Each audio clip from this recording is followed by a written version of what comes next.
आरंभ करते हैं आज।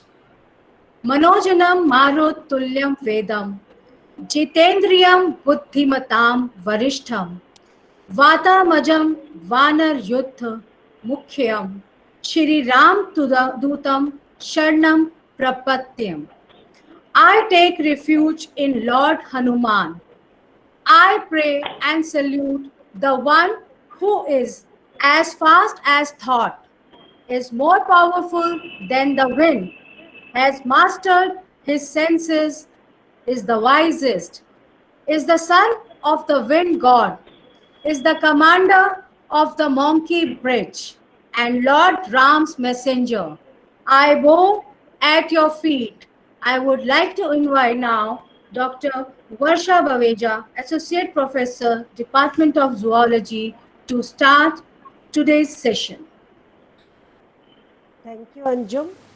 Thank On behalf of Department of Physical Education, Deshbandhu College, I welcome Shri Lalit Madanji, distinguished speaker of today's session, Dr. Rajiv Agrawal, Principal, Deshbandhu College, Dr. Kamal Kumar Gupta, moderator of today's session at Google Meet, Dr. Ruby Mishra, moderator of today's session at Facebook Live, all the distinguished speakers and participants across the globe, yogacharyas from yoga studios, and dear students from different schools, colleges, and universities of India and abroad. Let me take the privilege to introduce today's speaker. Shri Lalit Madanji is a yoga therapist at Morarji Desai National Institute of Yoga.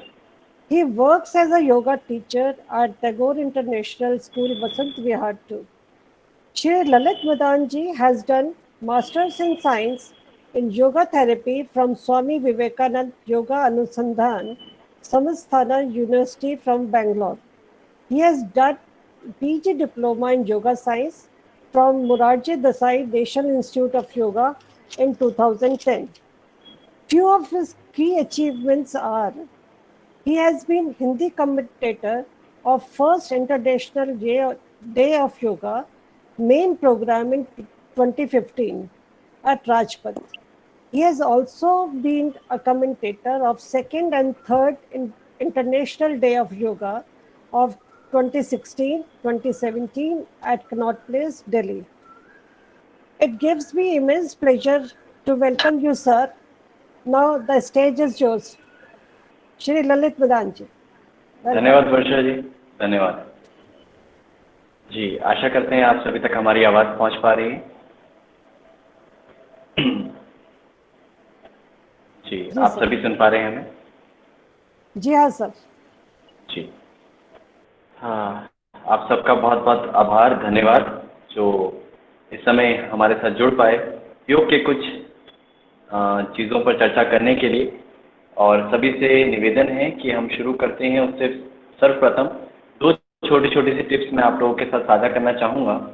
कि एक तो सबसे पहले आप अपना mic mute कर लीजिएगा। यदि आपके कोई भी प्रश्न हो तो आप कमेंट बॉक्स में, चैट बॉक्स में जाके लिख दीजिएगा। दूसरा, आप कृपया करके अपनी स्क्रीन शेयर मत करिएगा। हम यहाँ कोई पीपीटीज लेके नहीं आए हैं जिससे आपको स्क्रीन शेयर करें। हम गुरु शिष्य परंपरा से बिलोंग करने वाली परंपरा में ज़्यादा विश्वास रखते हैं कि जो साझा किया जाए वो यहाँ से हो। यदि आप सुनने का भाव रखते हैं तो आशा करते हैं कुछ हम दे पाएँ, कुछ आपको नया मिल पाए। और हमारे से कुछ सीनियर्स भी हमारे यहाँ पर होंगे, उन सबको नमन प्रणाम। तो हो सकता है उनके लिए जो आज हम देने की कोशिश करें उनके लिए वो ऊँट के मुँह में जीरे जैसा हो, बट फिर भी यदि हम कोशिश करते हैं कि कुछ आप लोगों को योग के बारे में, योग का फाउंडेशन बता पाएँ। जी, तो प्रार्थना से हम आरंभ करेंगे।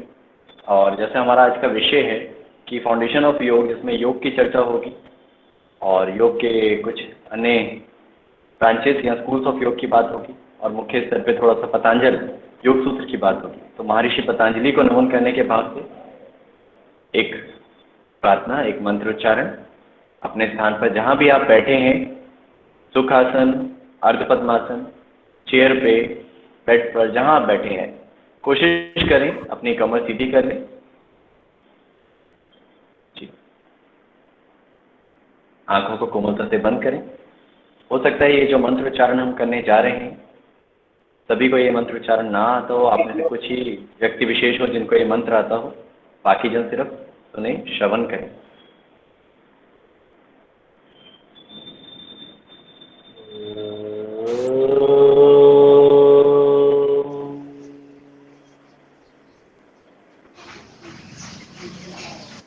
योगेन चित्तस्य पदेन वाचा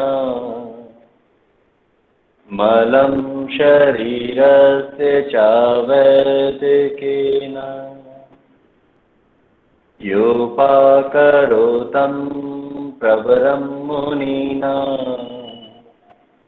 पातञ्जलिं प्राञ्जलिरानतोऽस्मि। ॐ शान्ति शान्ति शांति।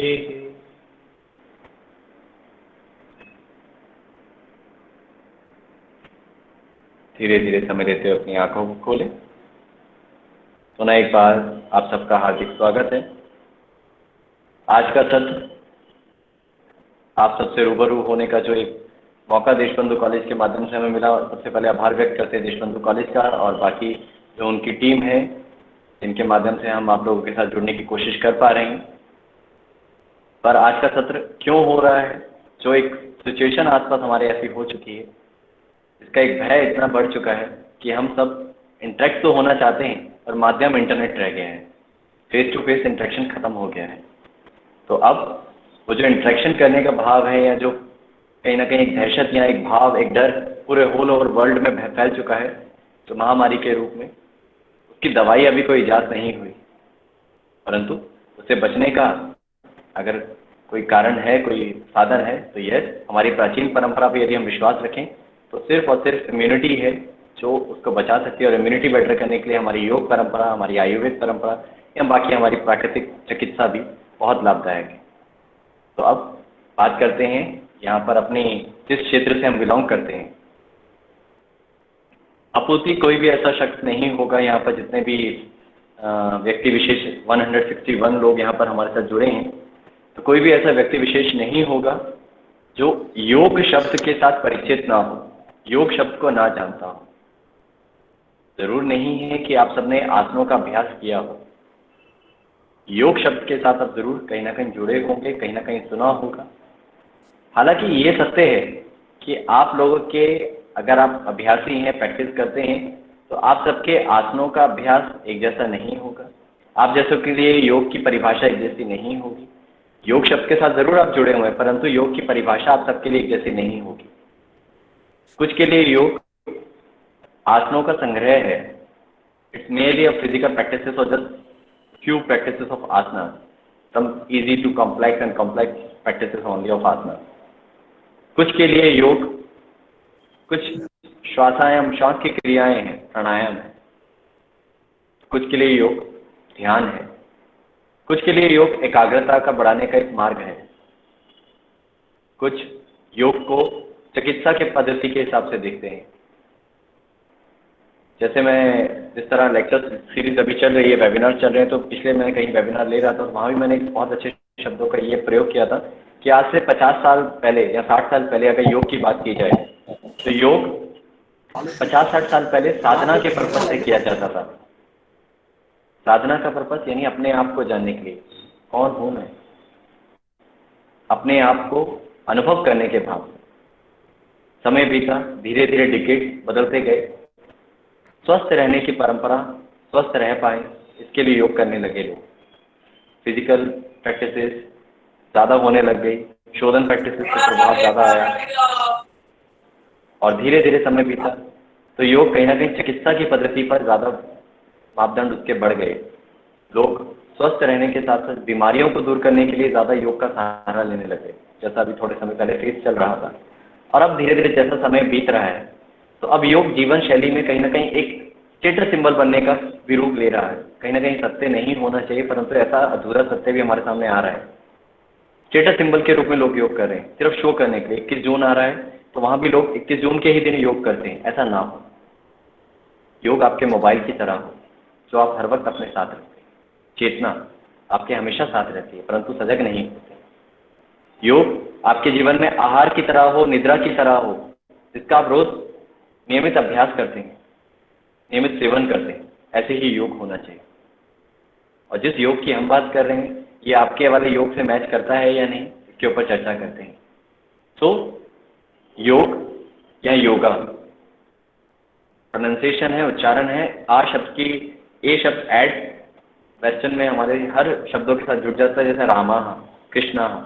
तो वहाँ पर हम उस शब्दों पे ना जाएं, भाव पर जाना चाहिए। कल भी वेबिनार में किसी ने पूछा था योग और योगा, अगर हम उसका प्रोनाउंसिएशन देखें तो इट्स योग, हल्का सा साउंड आता है योग। तो योग जो शब्द है युज धातु से उत्पत्ति हुई। युज संस्कृत का एक मूलभूत सिद्धांत, मूलभूत शब्द युज धातु, और इसके मुख्य 3 अर्थ हैं। 3 अर्थ युज धातु के, युज समाधो, युज संयम में, और युज एकाग्रता यानी use union. I repeat, use धातु से योग शब्द की उत्पत्ति हुई है। हमारे लिए जो योग है उसके मापदंड थोड़े अलग हो सकते हैं। जो आज समाज में योग है, थेरेपी है, आसन है, प्राणायाम है, परंतु योग है क्या? तो योग की उत्पत्ति युज धातु से हुई है। 3 अर्थ है। पहला अर्थ युज संयम में, युज समाधो, और तीसरा युज यूनियन, एकाग्रता।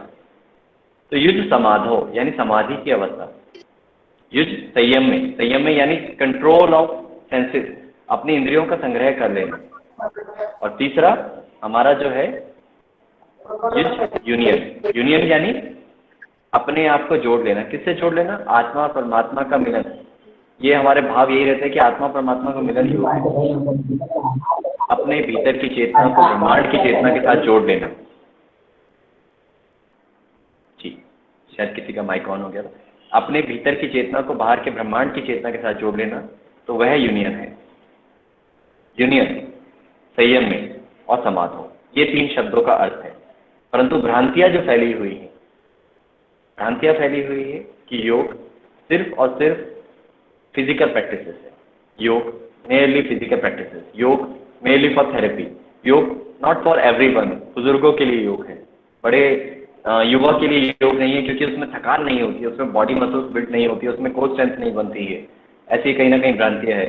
योग उन लोगों के लिए है जो बहुत अपने जीवन से निराश हो चुके हैं। योग जिनको निद्रा नहीं आती उनके लिए योग है। या आज के समय में जैसे बीमारी फैली है तो इसलिए योग है, अदरवाइज तो हम वैसे फिट रहते हैं। वॉक करना काफ़ी है, स्विमिंग काफ़ी है। I am not against to any physical practices, ठीक है, सब प्रैक्टिसेस जरूरी हैं, परंतु योग सिर्फ इसके लिए है नहीं। योग में आसन जो है वो सिर्फ एक नाखून के जितना अंग है, परंतु इसी को पूरा शरीर मान लेना कहीं ना कहीं सत्य नहीं होगा। दीज आर द मिसकंसेप्शन कि योग के लिए जो भ्रांतियां फैली हुई हैं कि योग ये है, योग एक ब्लैक मैजिक है। एक निवेदन है, म्यूट कर लीजिए जी। तो जैसे मैंने भ्रांतियों की बात कही कि एक चमत्कार होता है योग में। एक सुनने में आता है योग में लोग उठना शुरू कर देते हैं, ऐसा होता भी है क्या?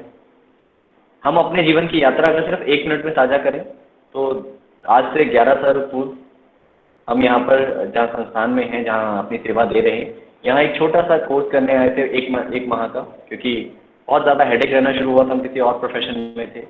परंतु तीसरे दिन आते आते समर्पित हो गए थे। कुछ ऐसी प्रैक्टिसेस करने के बाद या कुछ अभ्यास करने के बाद तीसरे दिन समर्पित हो गए थे। तो हमारे लिए उस वक्त एक भ्रांति हमारे लिए बनी थी, ये तो कुछ चमत्कार है इसमें। परंतु 11 साल की यात्रा के बाद भी आज योग बहुत बड़ा विषय हमारे लिए अभी भी बाकी है। योग दर्पण है, योग दर्शन तो है ही है, योग दर्पण है। जिस रूप के आप कपड़े वस्त्र पहन के वहाँ बैठे हैं वैसा ही आपका दिखता है। आप योग में किस भाव से जा रहे हैं? अब मैंने कहा था कि आप लोगों के लिए योग की परिभाषा सबके लिए अलग हो सकती है। तो आप जिस परिभाषा के साथ जुड़ रहे हैं आपके लिए योग वही है, आपको योग उतना ही देगा। मैं योग में फ्लेक्सिबिलिटी के लिए अगर आया हूँ तो योग मुझे फ्लेक्सिबिलिटी ही देगा। मैं योग में अर्निंग पर्पस के लिए आया हूँ तो योग मुझे अर्निंग देगा। मैं योग में अपने आप को जानने के लिए आया हूँ तो मैं स्वतः अपनी अनुभूति कर पाऊंगा। मैं योग में अपनी चित्त की वृत्तियों का निरोध करने आया हूँ जिससे आगे की यात्रा हो पाए। हाँ, मैं योग में बीमारियों को दूर करने आया हूँ। यस, योग विल हेल्प। योग जीवन जीने की कला है। ऐसा नहीं है कि आप आसन नहीं करते हैं, प्राणायाम नहीं करते हैं, बच्चे अगर कुछ प्रैक्टिसेस नहीं करते हैं या बड़े बुजुर्ग कोई पात्र नहीं है योग की प्रैक्टिसेस करने के तो योग नहीं कर सकते। योग दर्पण तो है, सजगता। आप जो भी कार्य कर रहे हैं सुबह उठने से लेकर रात सोने तक उसके प्रति कितना सजग है। खाना पीना, जागना, नहाना, जो भी आप कार्य करें, are you aware? Maharshi Dayanand ji का एक एग्जाम्पल दूं, अगर अवेयरनेस क्या होती है, सजगता क्या होती है। स्वामी जी रोज ताजे पानी से स्नान करते थे। उनके भक्त जो थे या उनके श्रद्धालु या जो उनके विद्यार्थीगण थे जो उनके साथ रहते थे, उनके लिए पानी भर के लाते थे पास वाले साधन से।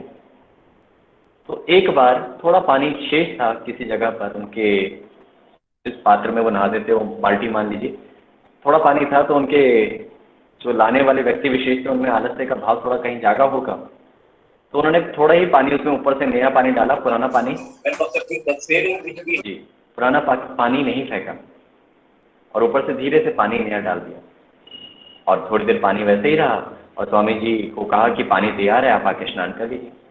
तो जैसे ही स्वामी जी ने पानी का स्नान करने के लिए अपने ऊपर पानी उड़ेला तो उतने करने के बाद बाहर आ गए थोड़ी देर में और आके उस स्टूडेंट से, उस विद्यार्थी से इतना ही कहते हैं कि यदि आज मन नहीं था तो बता दिया होता कि आधा ताज़ा आधा पुराना पानी से नहलाने का क्या व्यक्ति वो कारण था। That's the awareness, that's the limit of the सजगता। आप किसी भी काम में हैं, आपकी सजगता कितनी है। अभी कई साइंस बैकग्राउंड से हैं तो कहेंगे पानी तो मिक्स हो गया या टेम्परेचर, पर सजगता थी। अगर मैं सूक्ष्मता की बात करूं तो जहां हमारी फिजिकल बॉडी खत्म होती है, योग में उसके बियॉन्ड बात की जाती है। अगर मैं डाइसेक्शन कर रहा हूँ बॉडी का तो लास्ट सेलुलर लेवल में इलेक्ट्रॉन न्यूट्रॉन प्रोटॉन तक जाऊंगा, बट योग इसके बियॉन्ड बात करता है। इलेक्ट्रॉन न्यूट्रॉन प्रोटॉन की तो भगवत गीता में सत्व रज तम की बात कब की कर दी गई है। तो बहुत सारी चीजें योग में ऐसी है जो हम नेकेड आइज से नहीं अनुभव कर सकते। जैसे मैं बात करूं प्राण, सबको पता है आज के समय में प्राणायाम कितना आवश्यक है। चाहे गलत कर रहे हैं, सही कर रहे हैं, लगे हुए हैं, दुनिया लगी हुई है। पता है ये एक छोटी सी क्रिया है, यदि इसको कर लिया जाए तो ये फेफड़े जो हमारे लंग्स हैं, जिनका कहीं ना कहीं 8 to 9,000 लीटर वॉल्यूम है जो रेगुलर हमारा उसको मेंटेन करता है, और इतने लंग्स होते हैं, अगर उसको स्ट्रेच किया जाए तो एक टेनिस कोर्ट जितना उसको एक्सपेंड कर दिया जा सकता है, तो वो हेल्दी रहे। और आज की जो बीमारी है वो सीधे अटैक उसी पर कर रहे हैं। तो प्राणायाम का शब्द सब परिचित होंगे या इसको कुछ और नाम से जानते होंगे, maybe in the western some different word. तो pranayama it's only just inhale and exhalation. What is prana? Ayama is extension, what is प्राण? जब लाइफ खत्म होती है, किसी एक इंसान की अंतिम सांस आती है, तो सांस खत्म होने के बाद नोबडी सेज कि सांस खत्म हो गई, एवरीबडी सेज प्राण खत्म हो गए, प्राण चले गए। तो प्राण आने का जो साधन है वो सांस था, नासिका से गया लंग्स के लिए जो ट्रैकिया है, then bronchi, then bronchus, then alveoli, gases exchange का सारा साधन बॉडी में अवेलेबल है, बट वो फोर्स अवेलेबल नहीं है जो उसको लाए और बाहर भेजे। वह प्राण शरीर में बढ़ता है अलग अलग स्तर पे। प्राण के 5 भाग हो जाते हैं, 5 मुख्य प्राण, 5 उप प्राण। प्राण, अपान, समान, व्यान, उड़ान, इनके अलग अलग स्थान बताए गए हैं। 5 उप प्राण नाग, कूर्म, कृकल, देवदत्त, धनंजय, इनकी प्रक्रियाएं बताई गई हैं। हिचकी आना, सांस लेना, खांसी आना, पलक का झपकना, ये सब जो प्रोसेस अपने आप हो रहा है, आप नहीं कर रहे हैं। ये स्वतः मैं पलक झपक रहा हूँ, अपने आप हो रही, हिचकी आ रही है, अपने आप आ रही, इसके पीछे कोई तो फोर्स है। छींक आना, पहले के ज़माने में, आज भी अगर किसी को छींक नहीं आती तो कुछ हल्का से सुखाया जाता है क्योंकि वो प्राण डिस्टर्ब्ड है, वो सब प्राण डिस्टर्ब्ड है। तो ये प्राण के स्तर की बात की जाती है। ऐसे ही मन की बात की जाती है। मन जो कहीं ना कहीं लाइट की स्पीड जितना ही ट्रेवल कर सकता है, जितना हम अपने अनुभव की बात से कहते हैं। यदि आप लोगों को मैं कहूँ जो व्यक्ति विशेष हिंदुस्तान से बिलोंग करते हैं, यदि बाहर का एक अमेरिका जैसे वर्ड को सुनते ही क्या एक इमेज आती है? अमेरिका, आपके सोने का कक्ष, आपका घर बार, आपका ऑफिस जहाँ आप जा नहीं रहे, कुछ ऑफिस में होंगे कुछ नहीं होंगे, तो आपका बैठने की जगह ऑफिस में, फ्रिक्शन ऑफ सेकंड में आपका मन लैक्स ऑफ किलोमीटर्स यूँ ट्रैवल करके आ गया। 50,000 से 60,000 विचार पूरे दिन में मन में आते हैं। मन बहुत शक्तिशाली है और उसको कंट्रोल करने के लिए हर कोई प्रोसेस में लगा हुआ है।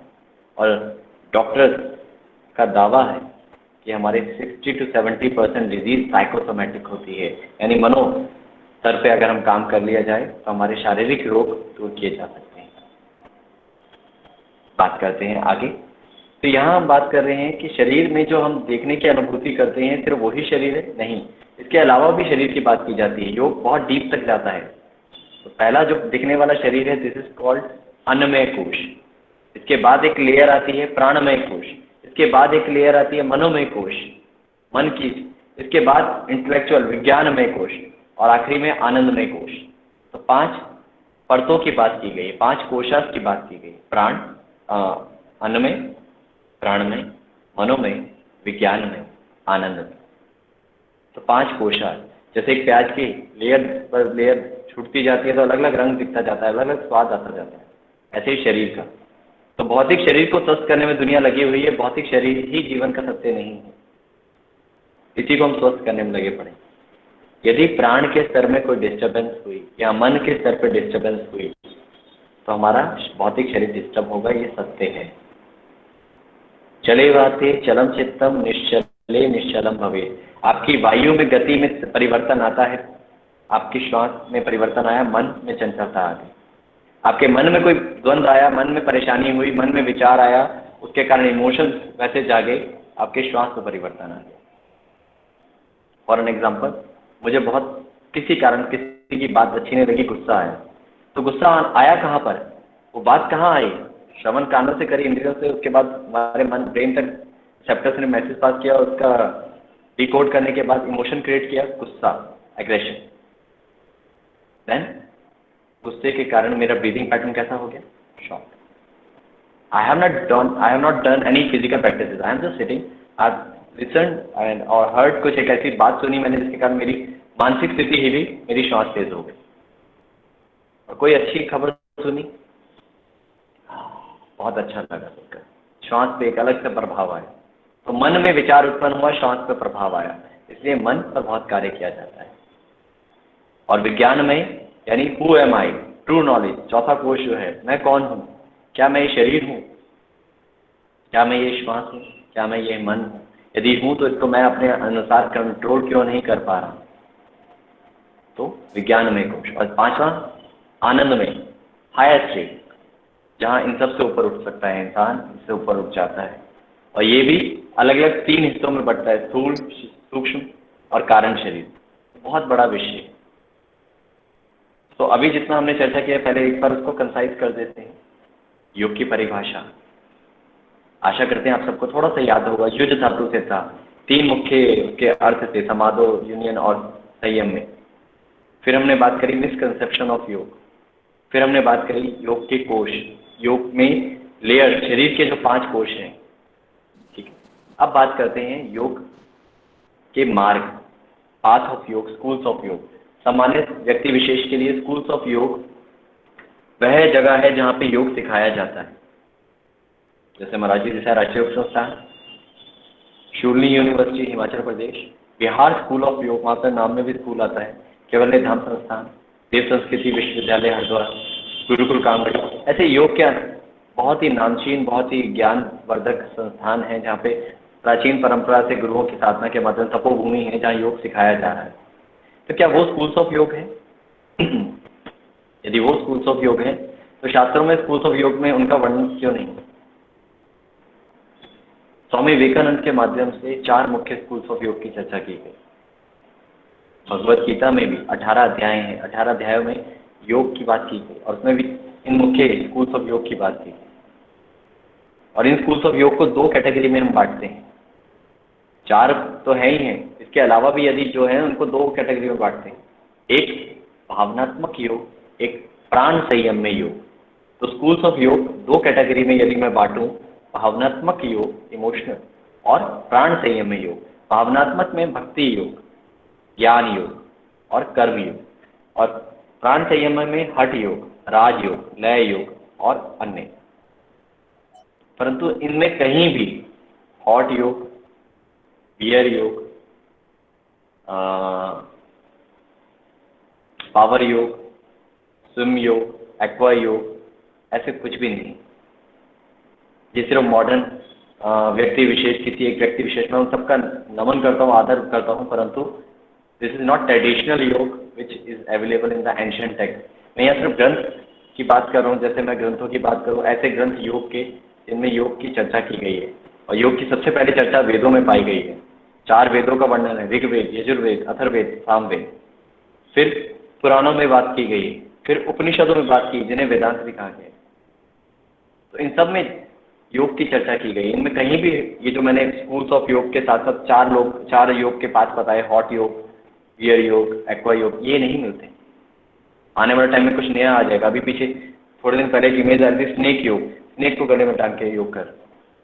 इस योग, क्या हमारे योगियों ने अपनी साधना सूक्ष्म शरीर तक जाकर 7 चक्र या अन्य चक्राओं की जो ईड़ा पिंगला नाड़ियों को, 72,000 नाड़ियों को शोधन करके बताने के लिए इतना समय दिया? महात्मा बुद्ध सच की खोज में बुद्धत्व की राह लेते लेते बुद्ध बन गए। पंचशील की बात की जैनिज्म में, वहां जो उन्होंने बात की सप्तांग योग की जैनिज्म में, ये सब योग के साथ जोड़कर इन्होंने योग में बढ़ाने में बहुत प्रचार प्रसार किया, योग में बहुत बड़ा महत्वपूर्ण रोल निभाया। तो इन्होंने क्यों नहीं बात की इन सब चीजों की जो आज योग चल रहा है? तो स्कूल्स ऑफ योग, ज्ञान योग, भक्ति योग, कर्म योग, राजयोग, मुख्य जो 4 स्कूल्स हैं।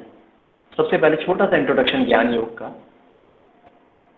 ज्ञान योग अगर हम इंग्लिश भाषा में, अंग्रेजी भाषा में लिखते हैं तो JNANA प्रोनाउंसिएशन में आता है। उसे JNA ज्ञान, और हिंदी में तो ज्ञान लिखना सबको शायद आता ही होगा जो भारतीय संस्कृति से जुड़े हुए हैं। तो ज्ञान का अर्थ जो हम चीज़ अर्जित कर रहे हैं, परंतु वहाँ योग जब शब्द जुड़ जाता है तो सजगता बढ़ जाती है। आज जो हम स्कूलों में अर्जित कर रहे हैं वह भी ज्ञान है, परंतु सिर्फ नंबर के लिए जो कुछ एक परंपरा चल चुकी है, किसके ज़्यादा नंबर है, लोग लड़ रहे हैं, मेरे बच्चों को डरा रहे हैं, पढ़ा रहे हैं। मैं किसी पेरेंट्स के खिलाफ नहीं हूँ, परंतु उसका भाव कितना जान पा रहा है, वो अपने जीवन में उस चीज़ को उतार कितना पा रहा है। मैं 2004 में मेरा ग्रेजुएशन स्कूलिंग कंप्लीट हो गई, 2007 में मेरी ग्रेजुएशन कंप्लीट हो गई। तो मैंने जो स्कूलिंग में पढ़ा था, जो पाइथागोरस थ्योरम पढ़ी थी, या मैंने स्कूल में कॉमर्स जो पढ़ी थी, इकोनॉमिक्स जो पढ़ी थी, वो आज अगर मैं इसको योग के साथ कोरिलेट करूँ, can I do my those knowledge to coordinate with my this knowledge? If yes, then I am using this knowledge. मैं उसको अनुभव कर पाया, नहीं कर पाया तो सिर्फ याद किया और लिख कर आ गया, पास हो गया। तो ज्ञान योग की जब बात करते हैं तो वहाँ ज्ञान योग में शास्त्रों में बताया गया है, 4 उसके बिंदु बताए गए हैं, विवेक, वैराग्य, षट संपत्ति और मुमुक्षुत्व। इसमें भी आगे अर्जित करने के 3 मार्ग बताए हैं, श्रवण, मनन, निधि अध्यासन। किस तरीके से आप ज्ञान योग अर्जित कर सकते हैं, सीख सकते हैं। भक्ति योग, तो भक्ति योग में भगवत पुराण में नवदा भक्ति की बात की गई, उसमें भक्ता के प्रकार भी बताए, भक्त कैसा होना चाहिए। आज जो भक्ति कर रहे हैं उसको नमन, खिलाफ नहीं हो किसी के, परंतु समर्थन में भी नहीं। आज हमारे मन में भय की भक्ति है, भाव की भक्ति कम है, भय की भक्ति है। यदि भक्ति की बात करें ना, तो भक्ति में शबरी की भक्ति थी, जिनको कहा गया था राम जरूर आएंगे, प्रतीक्षा करते रहे, रोज उसी तरह समेट सारी चीजें संवार के रखते रहे। भक्ति हनुमान की थी, भक्ति कबीर की थी। ये भक्ति है जहाँ समर्पण है। तो नवदा भक्ति की बात की गई है। आज हम भक्ति कर रहे हैं तो कुछ मांगने की भक्ति कर रहे हैं, बस ये मिल जाए। परमात्मा तो सब जानता है, उससे ही मांगे, उसी को देने की कोशिश करें। ये अपना अपना मत है। तो नवदा भक्ति शास्त्रों में भक्ति योग की बात की गई है। तीसरा आता है कर्म योग। कर्म योग जो बात की जाती है, कर्म निष्काम कर्म, जहाँ कर्म करने के बाद फल की इच्छा ना कर। कहीं कहीं पे कर्म के प्रकार भी बताए गए हैं, शुक्ल कर्म, कृष्ण कर्म। शुक्ल यानी अच्छे कर्म, कृष्ण यानी बुरे कर्म। यहाँ कृष्ण शब्द बोलने पर कृष्ण भगवान के लिए शब्द नहीं आ रहा है और अर्थ आ रहा है। शुक्ल कृष्ण पक्ष जैसे आता है ना, शुक्ल कृष्ण कर्म भी है और अशुक्ल अकृष्ण कर्म। तो ऐसे 4 प्रकार बताए गए। तो कर्म योग यानी जहाँ आप कर्म कर रहे हैं और फल की इच्छा नहीं कर रहे हैं। जैसे एग्जाम्पल दें आपको तो भगवान हनुमान, लॉर्ड हनुमान, जैसे आज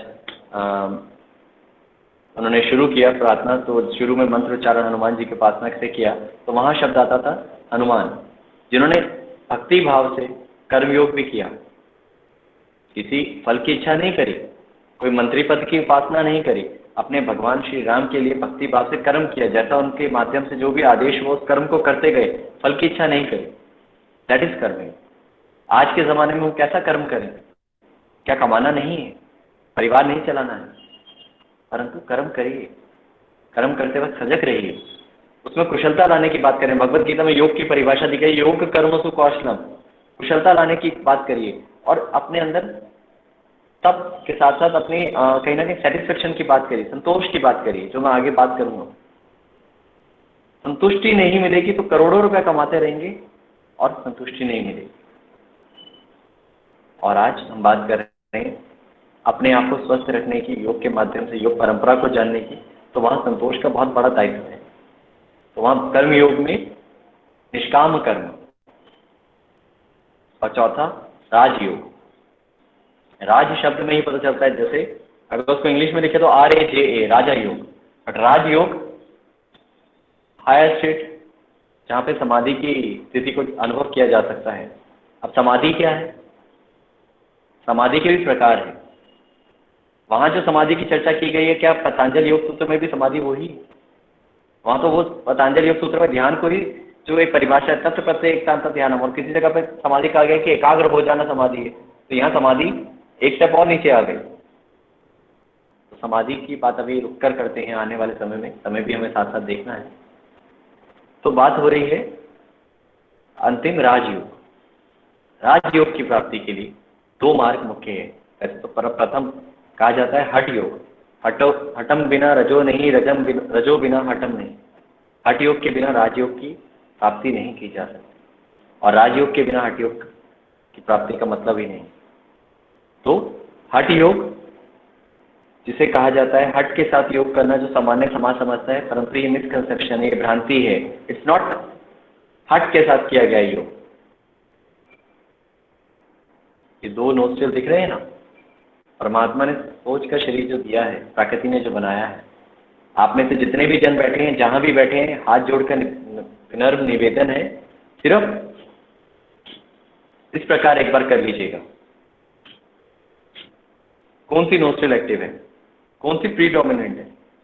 बायां स्वर हो सकता है हमारा बायां आपका दाहिना हो, मिरर इमेज, लेफ्ट और राइट चेक कर दीजिए।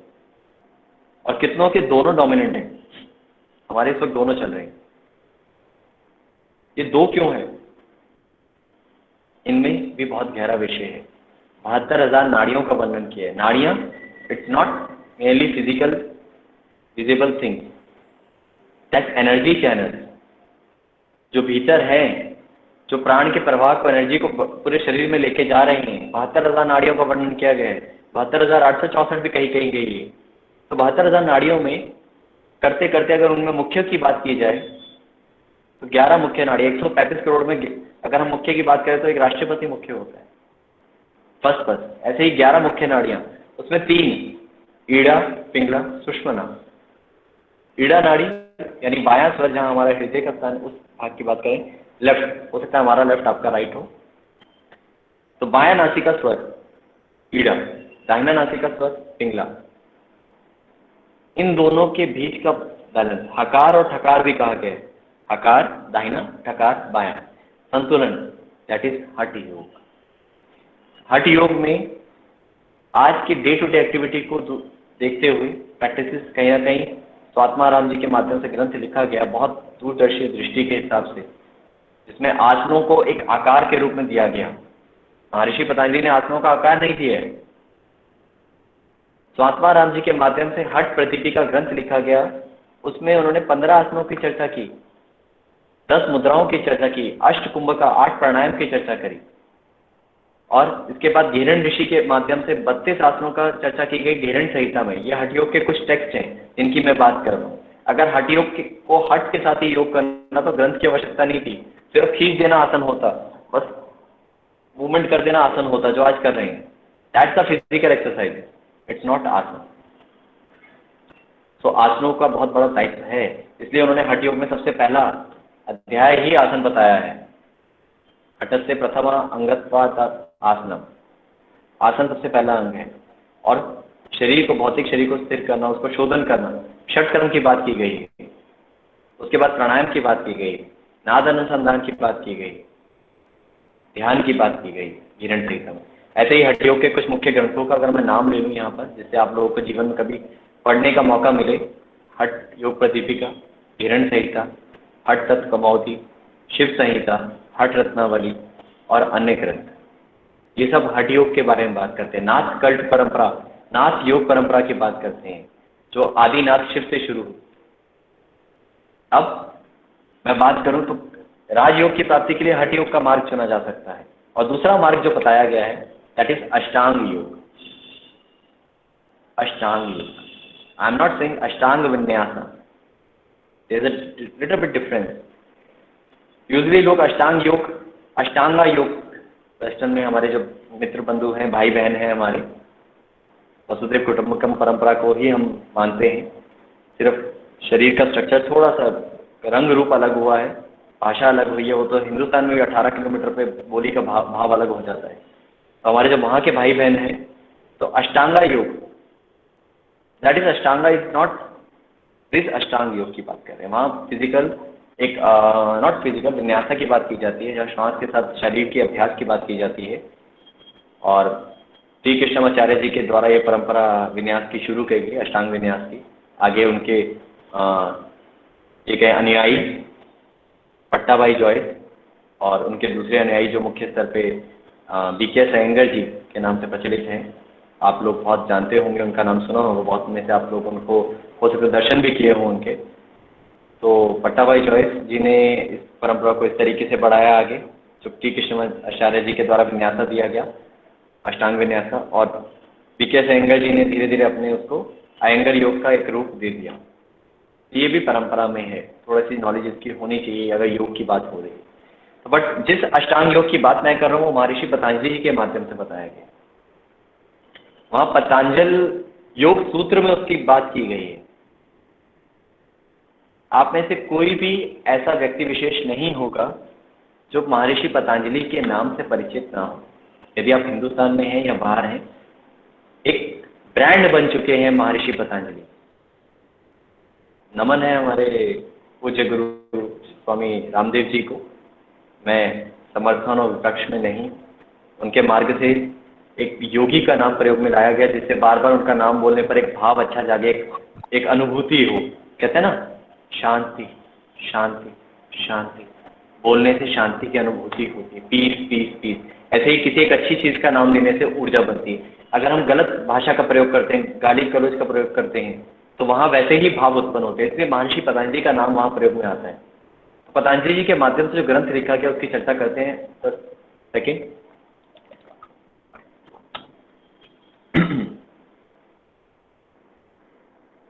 एक छोटी सी चीज क्लियर कर दूं पहले। सर्वप्रथम महर्षि पतंजलि जी जिनके माध्यम से ग्रंथ लिखा गया, दैट इज पतंजल योग सूत्र, दैट इज नॉट पतंजलि योग।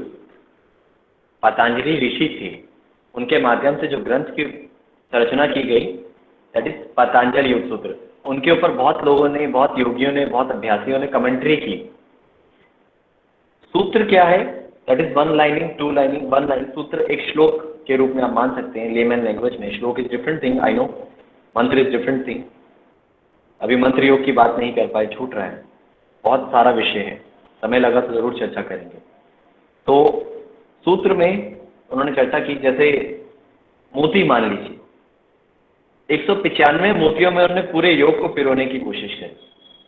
मोती पहले थे, ऐसा नहीं उन्होंने योग की उत्पत्ति करी, योग को उन्होंने ही बताया, उससे पहले योग की चर्चा की गई है।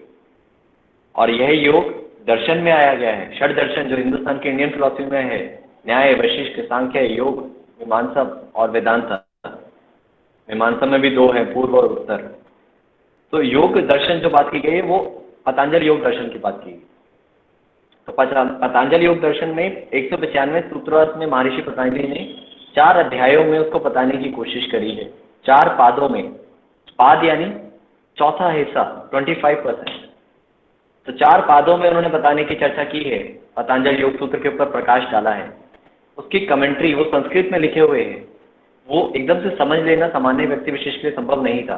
तो इसलिए अलग अलग योगियों ने अलग अलग समय सीमा के हिसाब से, स्वामी विवेकानंद ने भी उसके ऊपर कमेंट्री की है, पीके अयंगर जी के माध्यम से भी लिखा गया है, स्वामी सत्यानंद सरस्वती जो बिहार स्कूल के जिन्होंने की उत्पत्ति की, उनके माध्यम से भी लिखा गया है। और आज भी मॉडर्न अभ्यासी जितने साधकगण हैं वो भी कुछ अगर उसको अपने अनुभव से लिखना चाहते हैं तो लिख रहे हैं। ऐसे ही ग्रंथ हम अपने साथ रखें। आई am not promoting this book but yes this is very good book. Patanjali योग सूत्र का एक ऐसा ग्रंथ जिसमें 195 सूत्रास में सारे ग्रंथ की चर्चा की गई है, सारे योग को पिरोया गया है। 4 पाद, पहला पाद समाधि पाद, दूसरा पाद साधना पाद, तीसरा पाद विभूति पाद और चौथा पाद कैवल्य पाद। समाधि पाद, साधना पाद, विभूति पाद, कैवल्य पाद।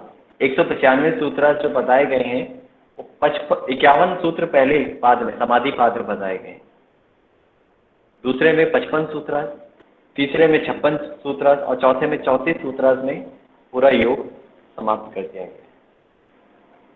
और अभी तक हम योग किसको लेकर चल रहे थे? सिर्फ आसना। तो आपको जानकर हैरानी होगी जितने आप आसन करते हैं। अभी एक हमारे माननीय प्रधानमंत्री जी के माध्यम से एक मुहिम मिनिस्ट्री ऑफ आयुष का मैसेज पास किया गया, माई लाइफ माई योगा। एक वीडियो बनाए 3 मिनट के। आई am not promoting ministry of Ayush but yes you can do. क्षमा चाहेंगे, आप अपनी एक वीडियो बना के भेज सकते हैं, अपने योग के प्रति प्रेम भाव, आपके जीवन में योग किस प्रकार बदलाव लाया उसको बता सकते हैं। तो वहाँ जो बात की जा रही है वहाँ आसनों के फिजिकल प्रैक्टिसेस या षटकर्म की प्रैक्टिस की बात की जाए जो हठ योग में अवेलेबल है, हठ योग ग्रंथ में है। अगर आप उसकी प्रैक्टिस करते हैं, ताड़ासन, वृक्षासन या चक्रासन या पश्चिमोत्तानासन या धनुरासन, सर्वांगासन, शीर्षासन, ये मॉडर्न टेक्स्ट में भी अवेलेबल है। आसन प्राणायाम मुद्रा बंद पीके अयंगर जी के द्वारा लिखी गई लाइट ऑन योगा। इन ग्रंथों में आसनों, प्राणायाम और षटकर्म मुद्रा बंद की चर्चा की गई। महर्षि पतंजलि ने किसी आसन की चर्चा नहीं करी, सिर्फ 3 सूत्र में आसन को पिरो दिया। वो क्या है अभी चर्चा करेंगे। तो 4 पाद हैं, 4 पादों में उन्होंने योग को पिरोया, जिसमें मुख्य उनकी बात की गई है। समाधि पाद में पहले में समाधियों की अवस्थाएं बताई गई हैं, जिसमें असंप्रज्ञात संप्रज्ञात समाधि की बात की गई, निर्वितर्क सवितर्क। दूसरा साधना पाद, साधना किस तरीके से की जा सकती है, जिसमें अष्टांग मार्ग की बात की गई है, क्रिया योग की बात की गई है, तप स्वाध्याय ईश्वर प्रणिधान की क्रिया योग। साधना पाद में अष्टांग योग, यम, नियम, आसन, प्राणायाम, प्रत्याहार, धारणा, ध्यान, समाधि। 8 अंग, अष्टांग योग, यम, नियम, आसन, प्राणायाम, आसन, प्राणायाम, प्रत्याहार। पहले 5 बाहिरंग योग, धारणा, ध्यान, समाधि। अंतरंग योग, इसको संयम में कहा गया है। तो ये 3 और ये 5 मिलाकर 8 अष्टांग योग। दिस इज अष्टांग योग जो हम फिजिकल प्रैक्टिस कर रहे थे, अष्टांग विन्यास। ठीक। सो अष्टांग योग के माध्यम से हम राजयोग की प्राप्ति कर सकते हैं। जो स्कूल्स ऑफ योग पढ़ रहे थे, अब यम नियम क्या है इनको चर्चा करते हैं। आखिरी के 10 मिनट में हम इन सबके ऊपर थोड़ा थोड़ा प्रकाश डालने की कोशिश करेंगे। और राजयोग चौथा जो मार्ग बताया गया स्कूल्स ऑफ योग में, एक मंत्र योग जो हमारा छूट रहा था, मन से त्रायते थी मंत्रा, मन को पार लगाने के लिए मंत्र योग। मन की हमने चर्चा करी, जो एक भागते हुए घोड़े के समान है, एक शक्तिशाली घोड़े के समान है, जो कभी सोता नहीं है और मतलब जो कभी बीमार नहीं होता है, क्षमा चाहें, और जो सोता भी है तो खड़े होकर सोने का दमखम रखता है। ऐसा घोड़ा चाहे जितना मर्जी जंगली हो, उसको कंट्रोल करने के लिए सिर्फ लगाम संभालनी आनी चाहिए। ऐसे ही मन को संभालने के लिए यदि आपके पास लगाम है तो आप मन संभाल सकते हैं। तो ऐसे अलग अलग मंत्र उच्चारण से भी मन को संभालना बताया गया, श्वास के तरीके से बताया गया। तो मंत्र, एक ही मंत्र से अगर सारा काम हो जाता तो अलग बात होती। मंत्र से क्या फायदा है? यदि आप मंदिर जाते हैं, चर्च जाते हैं, I am not promoting any religion, yoga is not promoting any religion, yoga is self, अपने आप में एक धर्म है। और सब धर्मों में कहा जाता है कि अपने आप को जानो, योग भी यही कहता है कि अपने आप को जानो। यहाँ बात करिए, अगर आप मंदिर और मस्जिद जाते हैं, वहाँ एक घंटा बजाते हैं, टन, that vibration create some vibration positive जो एक इम्पैक्ट होता है सेलुलर लेवल पे, एक इलेक्ट्रिसिटी क्रिएट होती है, एक एनर्जी क्रिएट होती है, तो चक्रास के स्तर पे कुछ प्रभाव डालती है। चक्रास ईड़ा पिंगला सुषुम्ना के मध्यम मार्ग पे स्थित वह एनर्जी चैनल जहाँ कहीं ना कहीं एनर्जी का फ्लो नीचे से ऊपर की ओर बढ़ता है। 7 चक्रों की बात की गई है, और अगर कहीं बात करूँ मैं शैविज्म की तो वहाँ 6 चक्रास की बात की गई, 7वां शून्य की बात की गई। तो इस तरीके से हमारा चक्रास की बात की है। मूलाधार, स्वादिष्ठान, मणिपुर, अनाहत, विशुद्धि, आज्ञा, सहस्त्रार, इनके अलग अलग रंग बताए गए हैं, अलग अलग इष्ट देव बताए गए हैं। इतना गहरा विषय है योग, ये सेलुलर लेवल पे नहीं है, इससे बियॉन्ड है। तो मंत्र योग में बीज मंत्र की भी बात की जाती है, पंच अक्षरी मंत्र की बात की जाती है, द्विअक्षरी मंत्र की भी बात की जाती है, बीज मंत्र 1 वर्ड, माला मंत्र की भी बात की जाती है। इन सब का प्रभाव हमारे ब्रेन पर, न्यूरोमस्कुलर पर बहुत अच्छा पड़ता है, और सूक्ष्म स्तर पे चक्रास के स्तर पर पड़ता है। तो दिस इज मंत्र योग। मंत्रोच्चारण, मंत्रोच्चारण करने के 3 मार्ग बताए गए, 3 स्टेप हैं। एक बोलकर, एक सिर्फ लिपसिंग करके, और एक मानसिक स्तर पे। क्षमा चाहेंगे, उनके संस्कृत शब्द कुछ हैं वो हमारे अभी मस्तिष्क से उतर रहे हैं, अंत तक आते आते याद हुआ तो जरूर बताएंगे।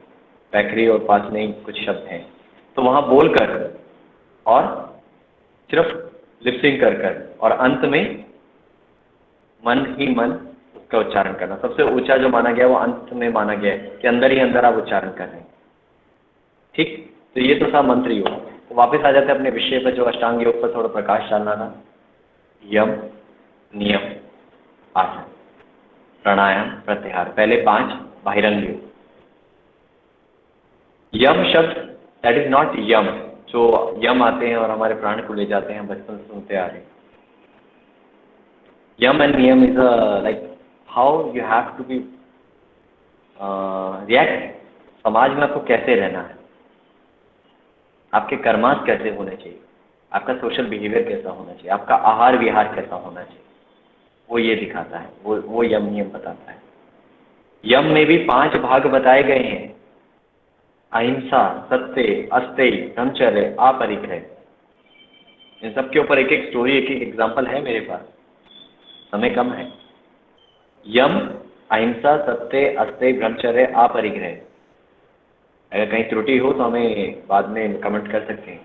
बहुत ज्ञानी हमारे साथ बीच में कुछ लोग होंगे जो हमारे से बहुत सीनियर हैं, ठीक है, तो मैं छोटा भाई समझ के ही हमें माफ़ करिएगा, और कुछ त्रुटि हो तो जरूर मार्गदर्शन करिएगा। तो यम में जो 5 बताए गए हैं, सबसे पहले जिसकी बात की जाती है अहिंसा। इसको अहिंसा भी पढ़ा जाता है और अहिंसा भी पढ़ा जाता है। प्रोनाउंसिएशन ना का जो बिंदी का है वो ना और माँ दोनों आते हैं। अहिंसा, कई योगियों ने इस मार्ग को दिखाया, अहिंसा परमो धर्म, अहिंसा ही सबसे बड़ा धर्म है। जितने यहाँ व्यक्ति विशेष हैं, 165 लोग, जो 166 हो चुके हैं जो जुड़े हैं यहाँ पर, ये लोग क्या हर वक्त हिंसा करने की सोचते हैं? आप, मैं हमेशा हिंसा करने की सोचते हैं? नहीं। हमारे बीच में जो स्नेह है, जो प्यार है, जो इमोशंस है, जो भक्ति है, जो भाव है, उनके अलावा कहीं कोई क्रोध, कोई बात, कोई भाव ऐसे आते हैं जिनके कारण हिंसा वाला भाव उत्पन्न होता है। बाकी सारा समय हम अहिंसा करते हैं। ऐसा नहीं है हम यम पालन नहीं कर रहे हैं, परंतु योग में जो यम की बात की गई है, अगर आप योग साधना करते हैं, इन यमास को पालन करते हैं, इनके ऊपर काम करते हैं, तो आपका धीरे धीरे आपका अपलिफ्टमेंट होना शुरू हो जाता है। अहिंसा, सिर्फ हिंसा फिजिकल करना, मैंने किसी को मार दिया, दिस इज फिजिकल हिंसा, दिस इज नॉट ओनली अहिंसा और हिंसा। किसी भी कार्य को करने के लिए यहाँ पर 3 बात बताई गई है, मनसा वाचा कर्मा, मन से, वचन से, कर्म से। यदि मन में भी विचार आ गया किसी को कष्ट देने का, कहते हैं ना सीक्रेट, एक एनर्जी, जो एक वीडियो भी आई थी, एक मूवी भी थी, आप जैसा सोचते हैं वैसा ही कॉस्मिक एनर्जी में जाता है, ब्रह्मांड से टकरा के आपके भीतर आ जाता है। आप विचार अच्छा रखिए तो विचार सकारात्मकता होगी, हमेशा पॉजिटिव रहिए। मोटिवेशनल स्पीकर फटाफट तेज तेज बोल के कहते रहते हैं, अच्छा सोचिए, अच्छा सोचिए, अच्छा सोचिए, अच्छा सोचिए। सत्य है, मन में अगर नकारात्मक भाव आ रहा है तो मन को डाइवर्ट करिए, हिंसा का भाव आ रहा है तो डाइवर्ट करिए। बार बार किसी चीज को सोचेंगे तो संस्कार बन जाएंगे, और संस्कार इतनी जल्दी खाली नहीं होते हैं। असंप्रज्ञात समाधि में जाकर कहीं खाली होते हैं, बहुत मेहनत करनी पड़ती है। तो यम में अहिंसा, अहिंसा मनसा वाचा कर्मा, मन में से भी किसी को कष्ट ना दें। किसी को वचन से भी ना कष्ट दे, किसी को कार्मिक रूप से कष्ट ना दे, दैट इज अहिंसा, उसका पालन करना। सत्य बोलना, पर अप्रिय सत्य ना बोलना, भगवद गीता में लिखा गया।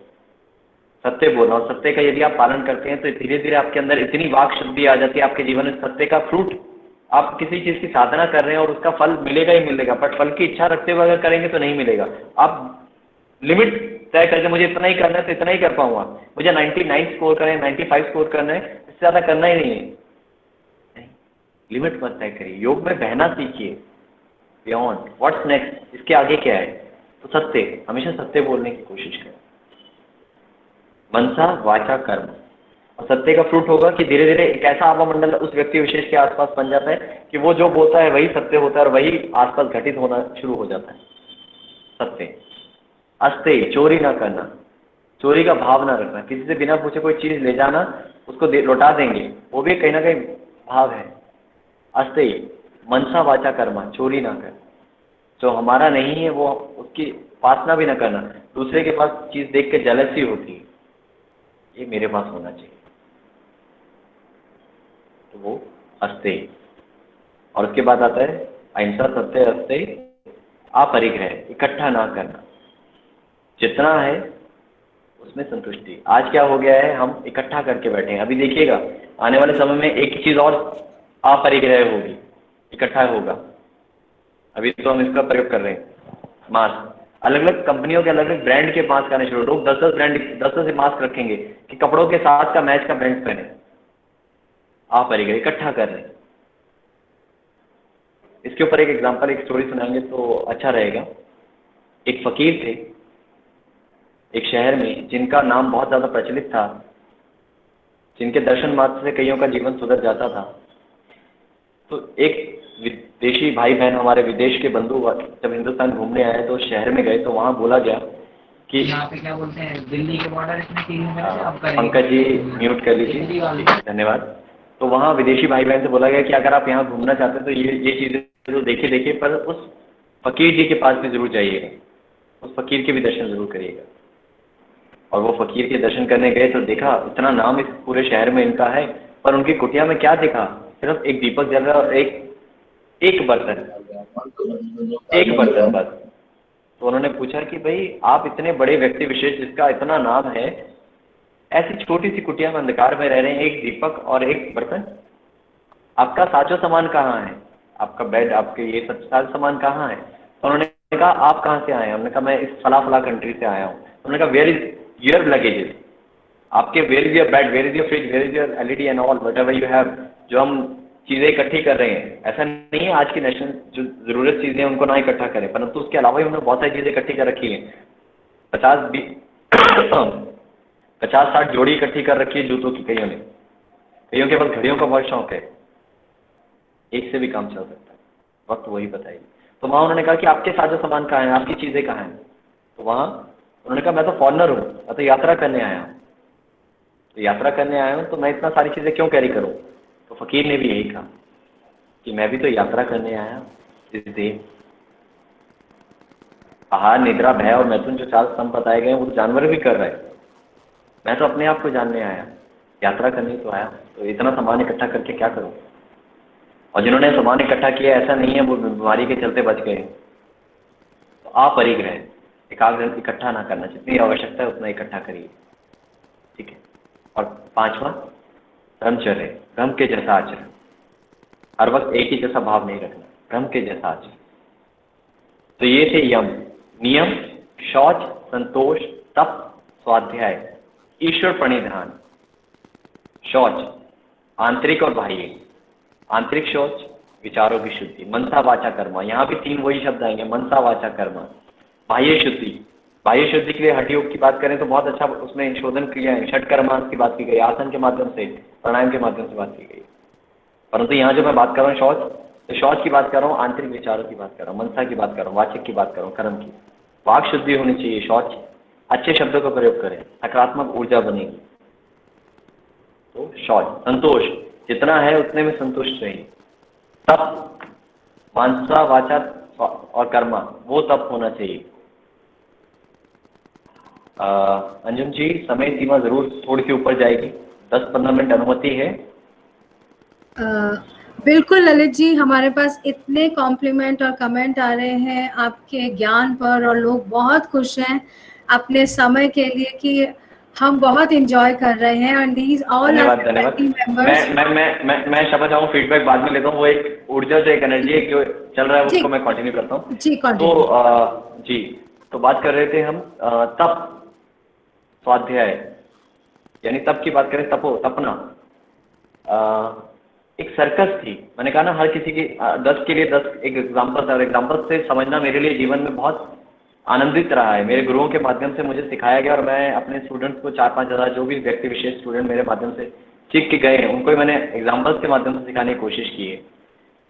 तो तब में एक सर्कस थी, सर्कस बंद हो गई। वहाँ के जो कर्मचारी थे उनको लगा कि अब तो कोई काम है नहीं, तो जितने जानवर हैं उनको कुछ समय तक तो वो खिला पाए, जो उनके पास था इकट्ठा था वो खिला पाए, सर्कस का मालिक। तो एक शेर था जो वहाँ सर्कस में करतब दिखाता था चाबुक के बल पर, परंतु वो जब उसको जंगल में वापस छोड़ने जाना पड़ा, क्योंकि उनको रोज शेर को खिलाना इतना सहज नहीं, शेर को पालना इतना सहज नहीं। तो जब उनको वापस जंगल छोड़ने गए तो शेर है, दहाड़ तो वैसे ही है, परंतु शेर एक चीज़ भूल चुका था, शिकार करना, क्योंकि उसको रोज़ पका पकाया चीज़ें मिल रही थी, सब चीज़ें सामने मिलती थी, बस करतब दिखाने से चाबुक के बल पे यहाँ से वहाँ, वहाँ से वहाँ दहाड़ना, बच्चे को उठाना, बॉल उठाना, जो भी एक सर्कस में होता है, आपने देखी हो कभी। तो वहाँ जब जंगल गया तो उसकी अवस्था चेंज हो गई थी। अब हुआ क्या, एक दिन जब शेर ने देखा कि नदी के पास जा रहा है तो गीदड़ों का झुंड, तो गीदड़ों ने देखा कि भाई, भेड़ियों का झुंड, कि भाई ये तो शेर है, बड़े समय बाद यहाँ दिख रहा है ये वाला शेर। उन्होंने कहा कि ये हमारा शिकार ना कर दे। तो उन्होंने कहा काफ़ी दिन से इसको देखता आ रहा हूँ, एक गीदड़ बोला या एक भेड़िया बोला, जो भी एक झुंड था, काफ़ी दिनों से इसको देखता आ रहा हूँ, ये कुछ नहीं कर रहे। करना होता तो मैं उसके पास से उस दिन निकला, मेरे पीछे नहीं आया, सिर्फ दहाड़ के निकल गया, सिर्फ मिस कॉल देख के निकल गया। तो वहाँ उन्होंने कोशिश करी, उन्होंने कहा मैं क्यों ना हम मिलकर इसका शिकार करें। तो एक विवेक ख्याति बुजुर्ग थे, उन्होंने कहा शेर है वो, उसका शिकार। मैंने कहा नहीं, एक युवा ने कहा कोशिश करते हैं। सबने मिलकर कोशिश की, बुद्धिजीवी ने भी साथ दिया, सहयोग दिया, उनको बताया किस तरीके से शिकार कर सकते हैं। शेर का बड़े व्यक्ति विशेष का होना बहुत ज़रूरी है हमारे जीवन में, उनके एक्सपीरियंसेस को अपने जीवन में ज़रूर अपनाएं, बुजुर्गों को घर से बाहर ना निकालें। वो हमारे वो छत है जिसके बिना धूप, छाँव, बारिश, सब चीज़ें हमारे जीवन में इतनी ज़्यादा मात्रा में हो जाएगी जिसको हम सहन नहीं कर पाएंगे, दुख। तो बुजुर्गों की बात, तो वहाँ एक बुजुर्ग जो गीदड़ था उसने बताया कि इसको किस प्रकार से शिकार किया। फिर सबने मिलकर शिकार किया और शेर को अंतिम में प्राण गंवाने पड़े। क्यों? क्या शेर की शक्ति खत्म हो गई? नहीं, शेर भूल गया था वह शेर है, वह शिकार कर सकता है, वह राजा है। ऐसे ही, क्योंकि उसको पकी पकाई सारी चीज़ें मिल रही थी। ऐसे ही आज हम अपने बच्चों को, ऐसा नहीं है कि मैं बच्चों की बात करूँ, I have one child, 1.5 year, मेरा 1.5 साल का बेटा है। तो आज हम अपने बच्चों को सारी पकी पकाई चीज़ें, सारी चीज़ें अवेलेबल करा रहे हैं, अच्छे स्कूल कॉलेजेस सारी फैसिलिटीज़ दे रहे हैं। बच्चा बड़ा नहीं होता, अच्छे से अच्छे गैजेट्स दे रहे हैं, उसको तप करने नहीं दे रहे, चाहे वो मनसा हो, वाचिक हो, कर्म हो, तप करने नहीं। उसका इम्यूनिटी, आज हमें देखें हम अंदर बैठ जाते हैं, इम्यूनिटी क्या हो गया? तप नहीं है हमारे जीवन में, अब फिजिकल तप नहीं रह गया उतना। जिंदगी रेल के डब्बे की जैसे हो गई है आज इस लॉकडाउन में, यहाँ से उठे बाथरूम गए और वापस आ गए, तप कहाँ रह गए? तपना जरूरी है, सिर्फ फिजिकल नहीं, मनसा वाचा कर्मा, तपिए। सूरज की तरह हर कोई चमकना चाहता है, हर कोई चाहता है नाम हो, परंतु तपना कोई नहीं चाहता है। तो तप यहाँ बात की गई। फिर आता है स्वाध्याय, स्वयं का अध्ययन, मैं कौन हूँ, उसके लिए शास्त्रों का अध्ययन, ध्यान करना, अपने आप को जानना, प्रैक्टिस करना, श्रवण मनन निधिध्यासन की बात की जाती है यहाँ भी। और अंतिम आता है ईश्वर प्रणिधान, समर्पण, अपने आप को समर्पित करना। तो यहाँ भी एक अंतिम स्टोरी, क्षमा चाहेंगे परंतु अंतिम स्टोरी कोशिश करते हैं 1 मिनट में समाप्त सुना पाए। ईश्वर प्रणिधान सबसे ज्यादा उच्च माना गया है, ईश्वर के प्रति समर्पित होना। आज जब हम भक्ति कर रहे हैं, पतंजलि योग सूत्र में महर्षि पतंजलि जी के माध्यम में एक सूत्र में उन्होंने बताया कि ईश्वर प्रणिधान जो है सबसे हाईएस्ट स्टेट ऑफ भक्ति है। तो वहाँ भक्ति की जानकारी, वहाँ उस ईश्वर प्रणिधान की जानकारी होनी चाहिए। एक नारी थी, मैं किसी ऐसा नहीं है कि नारी थी तो एक नर भी हो सकता है, किसी को अलग टिप्पणी नहीं कर रहा हूँ। तो एक नारी जो हरि की भक्ति करती थी, विष्णु की भक्ति करती थी, किसी भगवान के समर्थन में नहीं, किसी धर्म के समर्थन में, पर चोरी है, सुनिए जरूर, उस एग्जाम्पल को जीवन में उतारिए। तो वह नारी ने, म्यूट कर लीजिएगा ब्रह्मा जी। तो नारी ने हर कर्म करने से पूर्व अपने ईश्वर को याद करना, हरि तुझको समर्पित, हरि तुझको समर्पित, जो भी कर रहे हैं, यदि पानी भी ग्रहण कर रहे हैं, जल भी ग्रहण कर रहे हैं, तो हरि तुझको समर्पित, आहार हरि तुझको समर्पित। जब कोई फल आते हैं, आहार हमारे घरों में भी होता है, भोग लगाया जाता है, हरि तुझको समर्पित। कुछ भी ग्रहण करना, स्नान करना, तो हरि तुझको समर्पित। तो ऐसे ही एक दिन उन्होंने, जो सफाई वाले कर्मचारी हमारे यहाँ आते हैं, कूड़ा लेने, जिसको हम कूड़े वाला कहते हैं, बट दैट इज सफाई वाला कर्मचारी, तो हम कूड़ा डालते वक्त उस लेडी ने कहा कि हरि तुझको समर्पित। नारद जी, जो कहीं ना कहीं जल्दी ही अग्रेसिव होते थे, जिनके एक नारद भक्ति सूत्र में उनका बहुत अच्छा वर्णन किया गया है, तो वहाँ नारद जी ने उस भूलोक में आके, धरती लोक में आके नारी को कहा, तुम कूड़ा भी भक्ति के भाव से हरि को दे रही हो। वहाँ थोड़ा संवाद बढ़ गया, विवाद हो गया। नारद जी ने थोड़ा सा पनिशमेंट के रूप में एक हल्का सा, ये नहीं कह रहे नारी को, उस नर को मान लीजिए, हमें मान लीजिए, हमने कहा, तो वहाँ उनको एक दंड दे दिया। जानते हैं, दंड देने के बाद जब भूलोक से वहाँ विष्णु लोक पहुंचे, हरि लोक, तो वहाँ उन्होंने हरि को बताया कि ऐसा ऐसा आपके पृथ्वी पे ऐसे ऐसे भक्त हैं जो ऐसा कुछ भी कर रहे हैं। तो उन्होंने कहा कि आप जानते हैं इतना कुछ हो रहा है धरती पर, और आप अपनी साधना में ऐसे लोगों की आपने उत्पत्ति की है। नारद, मतलब हे विष्णु, हे हरि, थोड़ा सा जागिए अपनी साधना से, ध्यान से। जब वो हटे तो देखा, उन्होंने हाथ उठाया तो 5 उंगलियां छपी हुई थी। उन्होंने कहा ये क्या हुआ प्रभु, आपको ये कैसे उंगलियां छपी, आपके मुख पे ये निशान कैसे? उन्होंने कहा आपने ही तो दिए। हरि ने कहा, भगवान हरि, आपने ही तो दिए हैं, मैंने दिए। कहा जब आपने उस नारी को दंड दिया तो उसने पता है किस भक्ति भाव से क्या कहा, ईश्वर प्रणिधान भाव से क्या कहा, हरि तुझको समर्पित। तो वह दिख रहा है, यानी इतनी भक्ति भाव। सिर्फ मन से कर ले, मतलब इशारे से कर लेना, कार्मिक रूप से करना, मन ना जोड़ना भक्ति में नहीं। तो ईश्वर प्रणिधान, वह साधना, मनसा वाचा कर्मा। तो यम और नियम ये थे, अहिंसा, सत्य, अस्त्य, ब्रह्मचर्य, अपरिग्रह, और फिर बात आती है शौच, संतोष, तप, स्वाध्याय और ईश्वर प्रणिधान। फिर आता है आसन। महर्षि पतंजलि ने 3 सूत्रार्थ में आसन को समेटा है। स्थिर सुखम आसन, जिस आसन में आप बैठ पाए लंबे समय तक, वह आसन है। और आप जिसमें सोते हैं वह भी एक आसन है, 6 घंटे 8 घंटे, पर वो स्थिर नहीं हुआ। आप मूवी देखने जाते हैं, 2-2.5 घंटे बैठ जाते हैं, लंबे लॉन्ग रूटिंग में ट्रेवल कर रहे हैं, 2-2.5 घंटे बैठे हैं बिना हिले, वो स्थिर नहीं हुआ, क्योंकि सजगता नहीं, अवेयरनेस नहीं, योग वहाँ नहीं जुड़ रहा है। मैंने कहा था ना जुड़ना, योग, तो वहाँ आसन नहीं हुआ। वो आसन, योगासन कब बनेगा? जब स्थिरता होगी, सुख का अनुभव होगा, सजगता होगी। वहाँ स्थिरम सुखम आसन की बात की गई। और आसन में साधना की बात की गई है, प्रयत्न शैथिल्य अनंत समापत्ति ध्यान, एफर्ट को एफर्टलेस करते जाना। अगर मैं ये आसन भी कर रहा हूँ, अगर मैं फिजिकल एक्सरसाइज की बात करता हूँ, फिजिकल एक्सपेक्ट की बात करता हूँ, अगर मैं एक आसन, ये स्थिति में स्थिर होना चाहता हूँ तो यहाँ मेरे जो एफर्ट्स लग रहे हैं उसको एफर्टलेस करता जाऊँ, इंटरनली ट्यूनिंग करता जाऊँ। जैसे किसी एफएम को सुनने के लिए, किसी रेडियो स्टेशन को सुनने के लिए ट्यूनिंग करते हैं, फ्रिक्वेंसी कैच करने के लिए, alignment, X axis Y axis, इस तरीके से अपनी ट्यूनिंग की जाती है, आसन में स्थिरता लाई जाती है। एफर्ट को एफर्टलेस किया लंबे समय तक साधना में। जैसे भागीरथ जी रुके थे, जैसे महात्मा बुद्ध रुके थे, भागीरथ जी रुके थे माँ गंगे को धरती पे लाने के लिए, एक ही आसन में, वृक्ष आसन में स्थिर हो गए, एफर्ट को एफर्टलेस कर दिया। आज वृक्ष आसन लोग संतुलन 30 सेकंड 40 सेकंड 1 मिनट बना लिया, तो मैं का भाव जा जाता है कि मैंने 2 मिनट 5 मिनट वृक्ष आसन कर लिया। I can do the headstand, handstand, and they add the word yogi, अपने नाम के आगे योगी वर्ड लगा लेते हैं अगर कुछ बहुत अच्छे आसन कर लेते हैं। यदि आसन करना ही योग ही होता तो देश का दुर्भाग्य है, हमारे कुछ गरीब भाई बहन के बच्चे रोड पर अपने आप को पीछे लेके जाते हैं, पूरा डिम्ब आसन लगा लेते हैं, उसका नाम डिम्ब आसन होता है, पीछे जाके एड़ी पकड़ लेना, वो तो बहुत बड़े योगी हो गए। तो वहां आसनों की बात नहीं करें। प्रयत्न शथिले अनंत समापत्ति भ्याम, अनंत तक की यात्रा।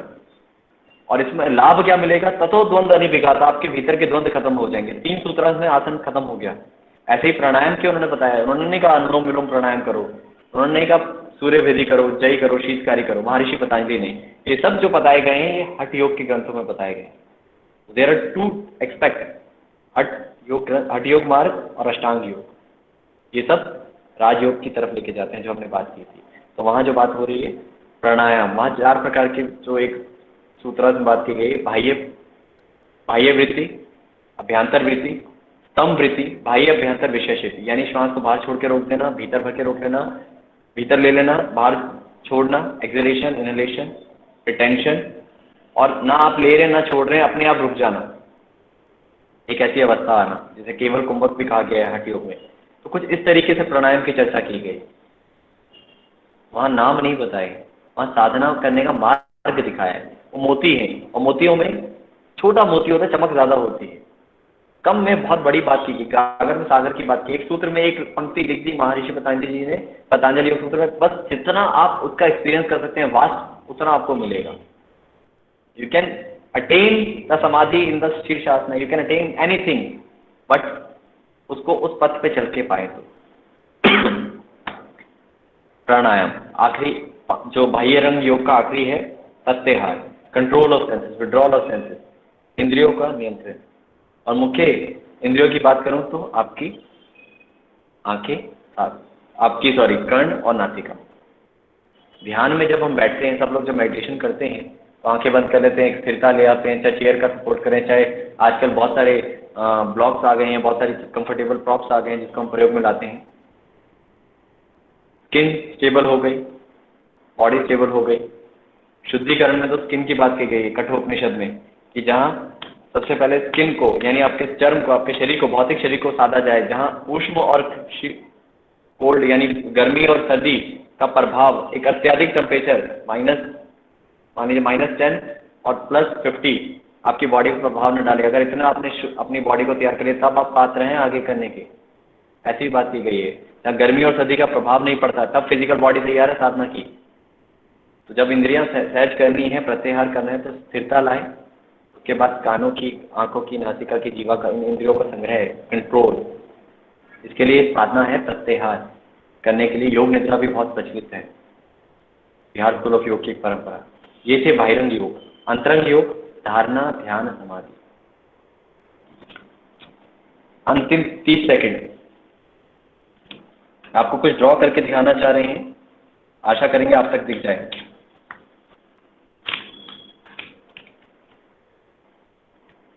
Can you see this?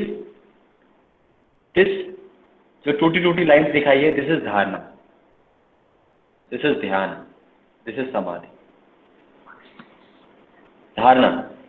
धारणा के लिए बहुत सारे ऑब्जेक्ट, सात्विक, रजत, तम, हमेशा सत्व, सात्विक गुण की, सात्विक चीज की, विषय वस्तु की धारणा करने की, फूल की या अपने इष्ट देव की या किसी ज्योति की, या अगर मैं किरण संहिता की बात करूँगा स्थूल सूक्ष्म ज्योति की बात की गई, ध्यान की। तो धारणा आप किसी भी चीज़ की बात कर सकते हैं, किसी भी चीज़ की धारणा कर सकते हैं। आज जो लोग करते हैं, बैठते हैं तो हिलना शुरू हो जाते हैं, कुछ दिखता है, वो धारणा है। ध्यान हटेगा आएगा, हटेगा आएगा, फिर ध्यान लंबे समय तक रहता है। जहाँ ध्याता और है एक हो जाए, यहाँ पर आपका एक ऑब्जेक्ट है जिसको आप करना चाह रहे हैं, जो आप प्रोसेस कर रहे हैं, एक प्रोसेस है, एक ऑब्जेक्ट है और एक सब्जेक्ट है। यहाँ प्रोसेस है, सब्जेक्ट और ऑब्जेक्ट में से मर्ज होना शुरू हो गया, यहाँ सारी चीज़ें खत्म हो गई, एक हो गया समाधि। समझाने के लिए छोटा सा प्रयोग किया, परंतु बहुत बड़ा विषय है, बहुत बड़ी साधना है, धारणा, ध्यान, समाधि। तो ये अंतरंग योग है। इन सबको लेकर अष्टांग योग पूरा होता है। तो इस तरीके से महर्षि पतंजलि ने साधना बताई है, साधना पादना। और तीसरा विभूति पाद, जहाँ पर सिद्धियों की बात की गई है, इनका फल मिलने की बात की गई है। जब आप तप करते हैं, ये सारी प्रैक्टिसेस करते हैं तो आपकी सिद्धियाँ मिलती है। अष्ट सिद्धि की बात की गई है, ब्रह्मांड को जानने की बात की गई है, सूरज तारे को जानने की बात की है, अपने आप अलग अलग स्तर पर बताया गया है विभूति पाद। और अंतिम कैवल्य पाद, हायर स्टेट। अभी तक जो 3 आपने अध्याय पढ़े, यानी first semester, second semester, third semester, final semester के लिए ऐसे ही, या पहले फर्स्ट जो एग्जामिनेशन होते हैं स्कूल्स में, तो वो फाइनल के लिए तैयारी होती है। ऐसे ही ये जो सारी तैयारी है कैवल्य को बताने के लिए, कैवल्य सीधे नहीं बताया जा सकता, ये मार्ग बताने पड़े, इसके ऊपर चलना पड़े। तो 195 सूत्रास में, 4 पादास में समाधि साधना विभूति के वल्लेपाद में महर्षि पतंजलि जी ने पतंजलि योग सूत्र में ये बताया है, जिसमें अष्टांग योग पर बहुत ज़्यादा विषय आज प्रभाव डाला गया और जिसके माध्यम से राजयोग को छुआ जा सकता है। स्कूल्स ऑफ योग जो हमने बात करी, ज्ञान योग, भक्ति योग, कर्म योग, राजयोग, तो ये हमारा आज का विषय था। थोड़ा सा हमने बताने की कोशिश करी आपको। और यदि अंजुम जी प्रश्न तो लेते ही रहते हैं, अगर 3 मिनट हैं तो हम कुछ एक योग की, कल एक बच्चे ने भी, कल किसी ने, एक महिला जो थी जिन्होंने एक पूछा था कि योग कब करेंगे। हमारे गुरुजी रहे हैं जिन्होंने कल लेक्चर लिया, गिरीश शाह हमारे। हम सकारात्मक रूप से उनके दर्शन कभी नहीं कर पाए। जिस परंपरा से हम जुड़े हैं, स्वामी धीरेन्द्र ब्रह्मचारी जी की परंपरा से, तो उनकी परंपरा के ही वो विद्यार्थी रहे हैं। तो उन्होंने भी कहा था कि योग हर वक्त है। किसी ने पूछा था योग कब करेंगे, तो ऐसे ही आज मैं, कोई पूछे इससे पूर्व, सिर्फ आप लोग के 3 मिनट, 11:17 हुए, 11:20, तो अपने आप को सीधा किसी भी स्थिति में बैठ जाएं। आप में से कुछ लोग चाहें तो अपनी वीडियो ऑन कर सकते हैं, माइक म्यूट रखिएगा, जिससे मुझे दिख जाए कि हाँ आप कर रहे हैं। अक्सर क्या होता है वेबिनार्स में, लोग साथ साथ में कुछ काम कर रहे होते हैं, सत्य है, सबको हंसी भी आई होगी, ठीक है। तो अपने शरीर को स्थिर करें। हम सिर्फ 10 सेकंड का समय देंगे, आसपास की आवाज़ बंद कर दें जी। अपने आप को स्थिर करें। आप यदि चेयर पर बैठे हैं तो एक ऐसी स्थिति धारण करें जहां आपके पैर पैरेलल हो। यदि आप बेड पर बैठे हैं तो क्रॉस लेग, चौकड़ी मार के बैठ सकते हैं, या अर्ध पद्मासन, एक पैर को दूसरे पैर के ऊपर रखना, या पद्मासन। शरीर में कमर वाला भाग सीधा रहे, अपर बॉडी वेट थोड़ा सा पीछे डालें, पेट और सीने के बीच में उचित दूरी बनाएं और कमर सीधी करें। नाभि, मध्यम मार्ग, सीने का और नासिका एक चीज में रहनी चाहिए। यदि आप झुककर बैठते हैं तो नासिका अब किसी आगे हो जाती है, गर्दन आगे झुकाते हैं तो ये सीने का मध्यम भाग आगे पीछे हो सकता है, तो इसलिए कमर सीधी रखें।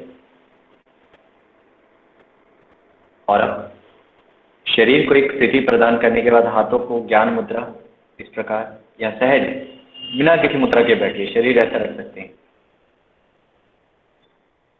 हथेलियों का पिछला हिस्सा घुटने पर, आंखों को कोमलता से नासिका के अग्र भाग पर केंद्रित करें, जैसे आप नासिका के नीचे रखी हुई विषय वस्तु देख रहे हैं। जिसे कहा जाता है नासाग्र दृष्टि, अधोमुख होना। बाहर से देखने पर आंखें बंद दिख रही हैं, परंतु भीतर की यात्रा भी हो रही है और थोड़ा सा बाहर का भी दिख रहा है। वहां पलक झपकेगी, आंखों को ढीला छोड़े, धीरे धीरे आंखें बंद होने दें, अपने आप होने दें, आप मत करिए। यदि हम आंखें बंद करते हैं तो आपकी आईबॉल्स मूव होती रहती। कमांड मिली चाबुक के बल पे शेर की तरह आंखें बंद कर दी, नहीं, आंखों को बंद होने दें, एक्सपीरियंस इट।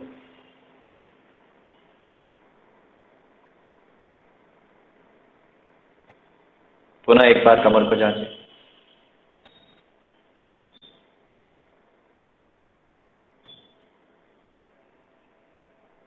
और जो श्वास शरीर के भीतर नासिका के माध्यम से आ रही है, जा रही है, चाहे वो नासिका से होकर सीने तक या पेट तक, कहीं भी अपनी अनुभूति करा रही है, just observe your normal and natural breath, feel the flow of breath. और उसके बाद अपने शरीर की संवेदनाएं, सेंसेशन, यदि अब अभी भी कहीं पर खिंचाव, तनाव, कसाव है, जहाँ को जकड़न हो रही है, वो अनुभूति जो भीतर से है, उस एक्शन का रिएक्शन मत करिए, वो संवेदना को अनुभव करना है। तो ये 3 तरीके से हम अपनी साधना करेंगे। तो सबसे पहले अपने शरीर को स्थिर करें। आपका सिर वाला भाग स्थिर है, उसमें कोई हलचल नहीं। कंधों को स्थिर करें, कमर को जांचें, हाथों को स्थिर करें। अपने पैरों वाले भाग का स्पर्श धरती से अनुभव करें।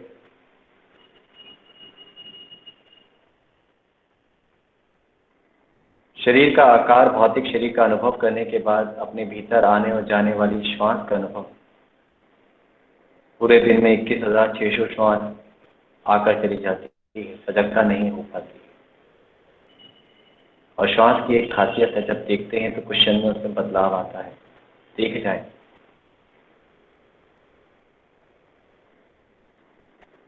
जब अंतिम सांस आती है, चली जाती है, उसके बाद की जानकारी नहीं होती। जब तक जिंदा हैं, जीवित हैं, इस क्षण तो जीवन है, उसमें श्वास का अनुभव कर जाए। विचारों के लिए तो बाकी बचा हुआ जीवन भी है, बट इस क्षण जो श्वास है, तो श्वास का आनापान, आने और जाने वाली श्वास का अनुभव।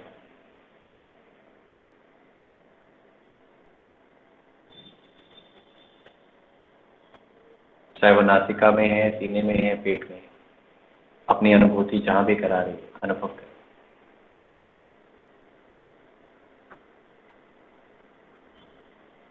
और इसके पश्चात संवेदनाएं, भीतर क्या हो रहा है, चाहे हृदय गति की अनुभूति हो, आपकी हार्ट बीट, चाहे कहीं पर भारीपन अनुभव हो रहा हो बैठने के कारण, चाहे जमीन पे स्पर्श अनुभव हो रहा, वह भी संवेदना है। कहीं खुजली, कहीं दर्द, कहीं रोग के कारण कोई पीड़ा, जो भी संवेदना, जो भी सेंसेशंस हैं, उसको अनुभव करें। खुजली हो रही है तो उस खुजली को मत करिए, रिएक्शन का रिएक्शन मत करिए, कुछ क्षण बात कर लेंगे ना, समय है, अभी तो देख जाएं। फिर से पांव तक भौतिक शरीर के भीतर की संवेदनाओं को, शरीर, श्वास, संवेदनाएं,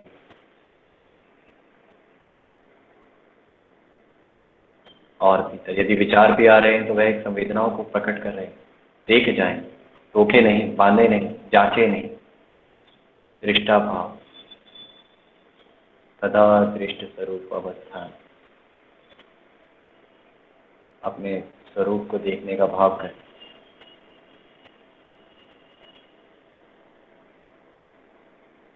धीरे धीरे संवेदनाओं से वापस श्वास पर आए, हिलिए मत, संवेदनाओं से श्वास पर आए। श्वास कैसी हो गई, क्या श्वास की गति में कुछ परिवर्तन आया है? यदि हाँ, तो मात्र 1 या 2 मिनट के अभ्यास से परिवर्तन आ सकता है। यदि कुछ क्षण अपने जीवन में रोज निकालें, कितना बड़ा कार्य हो सकता है। मन और श्वास पर, जो हमने कहा था, प्राणमय कोश, मनोमय कोश। धीरे धीरे श्वास से भौतिक शरीर पर आए। क्या इतने ही क्षण में कमर झुक गई है? क्या चेहरे की मांसपेशियों में कसाव आ गया है, या मुस्कान आ गई, या शरीर में और कोई बदलाव आया है? एक बार पुनः गहरा सांस लें और धीरे धीरे सांस बाहर करें।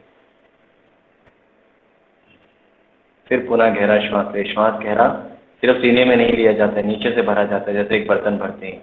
इसके लिए सेक्शनल ब्रीदिंग जरूर सीखेगा अपने किसी योग अभ्यासी से। पेट, सीना, कंधे की सांस,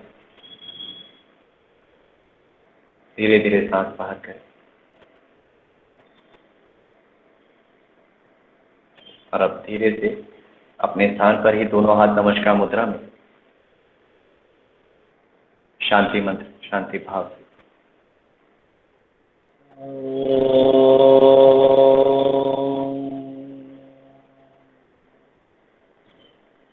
सर्वे भवन्तु सुखिनः, सर्वे सन्तु निरामया,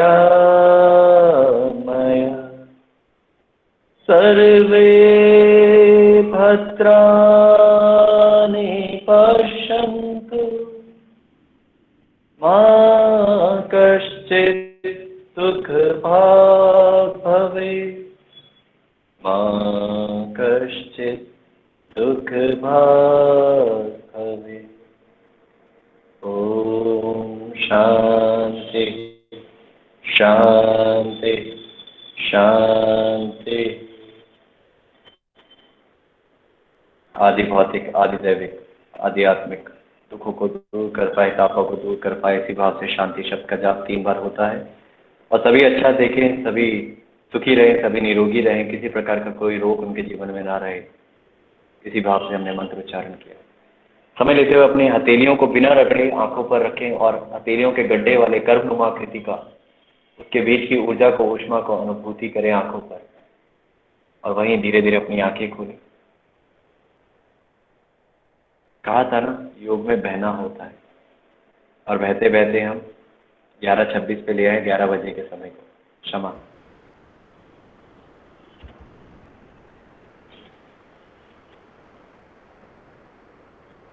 धन्यवाद श्री ललित जी। जी आपने सचमुच ही हमें आज योगा के अथाह ज्ञान में बहा दिया और आज आपने मेरे इस मकसद को, इस महाकुंभ को ऑर्गेनाइज करने का जो लक्ष्य था उसको बहुत ऊंचाइयों पे पहुंचा दिया, क्योंकि लोग योगा को सिर्फ आसनास से जोड़कर रखे हुए हैं और उन्हें एक छोटा सा एस्पेक्ट आसनास ही पता है।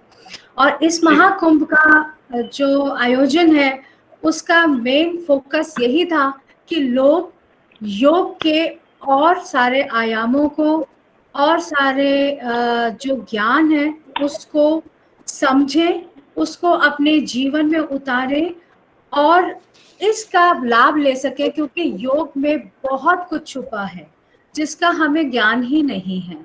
सो इस महाकुंभ के आज के इस लेक्चर को इतनी ऊंचाइयों पे पहुंचाने के लिए धन्यवाद और हमें इतना अथाह ज्ञान देने के लिए बहुत बहुत धन्यवाद। आज तो के आपका धन्यवाद, आपका जी। धन्यवाद। और इतना मान सम्मान दे रहे हैं इसके पात्र हम हैं या नहीं वो आपको पता हो, परंतु हमने जो साझा किया है इसमें सिर्फ हमारे 11 साल का अनुभव नहीं, हमारे गुरुओं के द्वारा दिए गए उनके 20-25 साल का अनुभव, जो सीखा सिर्फ देने की कोशिश करी है। कुछ चीज़ें रह गई होंगी, रख कर करेंगे भी क्या, साथ तो जाएगा नहीं, तो इसलिए देने की कोशिश करी, वो कुंभ में थोड़ी सी धारा में बहाने की कोशिश करी।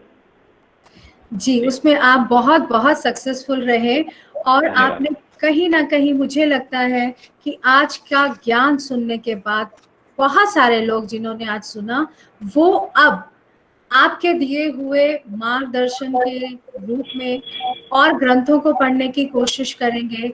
आपने जो बताया अपने भीतर की चेतना को ब्रह्मांड से जोड़ना, उनको जी। कोशिश करेंगे, 5 कोश 5 प्राण, उनको समझने की कोशिश करेंगे।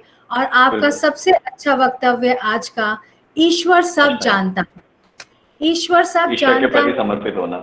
बिल्कुल। जी। बहुत समय, क्योंकि समाज में हम लोग रहते हैं और बहुत लोगों से रूबरू होते हैं, मुझे लगता है लोग बहुत तरीके के स्पिरिचुअल रिचुअल्स करते हैं, जिनमें प्रार्थना सभाएं होती हैं, जिनमें मंदिरों में जाना, अपने किसी भी जो भी आप ईश्वर को मानते हैं उनके स्थान पर जाना, लेकिन बाहर आने के बाद वो भूल जाते हैं और फिर उन्हीं कर्मों में लग जाते हैं। तो इसके लिए जो कल का जी। गिरीश झा जी का था, जिसको आपने भी मेंशन किया कि योगा हर समय हमारे साथ होना चाहिए, हम उसकी अनुभूति में 24 घंटे जब रहना सीख जाएंगे तो असल में हम उसको प्राप्त कर पाएंगे जिसकी खोज में हम हैं। 72,000 करते हैं। जी, 72,864 नाड़ियां। तो एक ईश्वर ने एक इंसान के अंदर कितना कुछ समा दिया है, ये उसी की रचना है और उसको हमें बहुत ध्यान से आगे अपने जीवन को बढ़ाना चाहिए। ग्रंथों की आपने एक लिस्ट दी, जरूर हम उसको अपने ग्रुप में शेयर करेंगे उसकी लिस्ट को, ताकि जी। लोग ग्रंथों को पढ़ने की कोशिश करें और हमारा जो आज का इस महाकुंभ के आयोजन का पर्पस था वो आगे और बढ़े। जी। अष्टांग अंजुम योग, जी, हाँ, बीच में अष्टांग योग आप जब लाना चाह रहे हैं उसके बीच में क्षमा चाहूँगा, रोक रहा हूँ। यहाँ एक मैसेज हम देना जरूर चाहेंगे, इससे पहले कुछ लोग लीव कर जाएं। जैसे जैसे देख रहे हैं 165 में 114 हो गए हैं, सबको समय ज़्यादा हो गए हैं। हाँ जी। योग और ध्यान, योग एंड मेडिटेशन, ये शब्द बहुत सुनने में आता है। जी। जैसे मैंने कहा, ध्यान योग से अलग नहीं है, ये अपने जीवन में अपना लीजिए। योग के बिना ध्यान की बात ही नहीं की जा सकती है। योग एंड ध्यान, ध्यान इज नॉट डिफरेंट थिंग। ध्यान आप करेंगे तो भक्ति योग के माध्यम से करेंगे या किसी और माध्यम से, मंत्र योग के माध्यम से, बट उसमें भी योग है, तो ध्यान अलग नहीं है। और इसके बीच में डिफ्रेंशिएट करना प्लीज कृपया करके छोड़ दीजिए। वेस्टर्न भाई बहन भी हमारे, तो योग एंड मेडिटेशन जो सिखाते हैं, ध्यान जो सिखा रहे हैं वहाँ भी आप सजगता के साथ सिखा रहे हैं, वो योग है। समत्वम योग उच्चते की बात की गई, कर्मशु कौशलम की बात की गई है, चित्त वृत्तियों की बात की गई है, जिसकी परिभाषा में बहुत सारी नहीं बोल पाया, समय नहीं था। तो योग, अष्टांग योग में ध्यान की बात की गई, तो वहाँ योग में मार्ग बताए गए हैं। ठीक है, ठीक। आवाज आपकी म्यूट है आपकी आवाज की, आपकी आवाज म्यूट है अंजुम जी। हाँ जी। आज के जो आपने डिफरेंस बताया, अष्टांग योगा एंड अष्टांगा विन्यासा, साथ में आपने श्री पताभी जोश जी और श्री रामदेव जी को मेंशन किया, और यही आप हमें ले गए महर्षि पतंजलि के पास, जिनका योग सूत्र पतंजल योग सूत्र है, ना कि पतंजलि योग सूत्र है। जी, तो जी, ये जी। आज की चर्चा में हम सभी लोगों को जानने को मिला। मनसा वाचा कर्मा, जैसा सोचें वैसा ब्रह्मांड करता है, ये बिल्कुल सत्य है, और सभी लोगों को इसको हर रोज हर वक्त याद रखना पड़ेगा। जैसे गुरु ग्रंथ साहब में भी कहा है, बहुता सोचे बहुता होए। हम बिल्कुल, अच्छा बिल्कुल। सोचेंगे, ज्यादा सोचेंगे तो ब्रह्मांड हमें वैसा ही देने को तैयार है। हम सोचे तो सही, हम मांगे तो सही।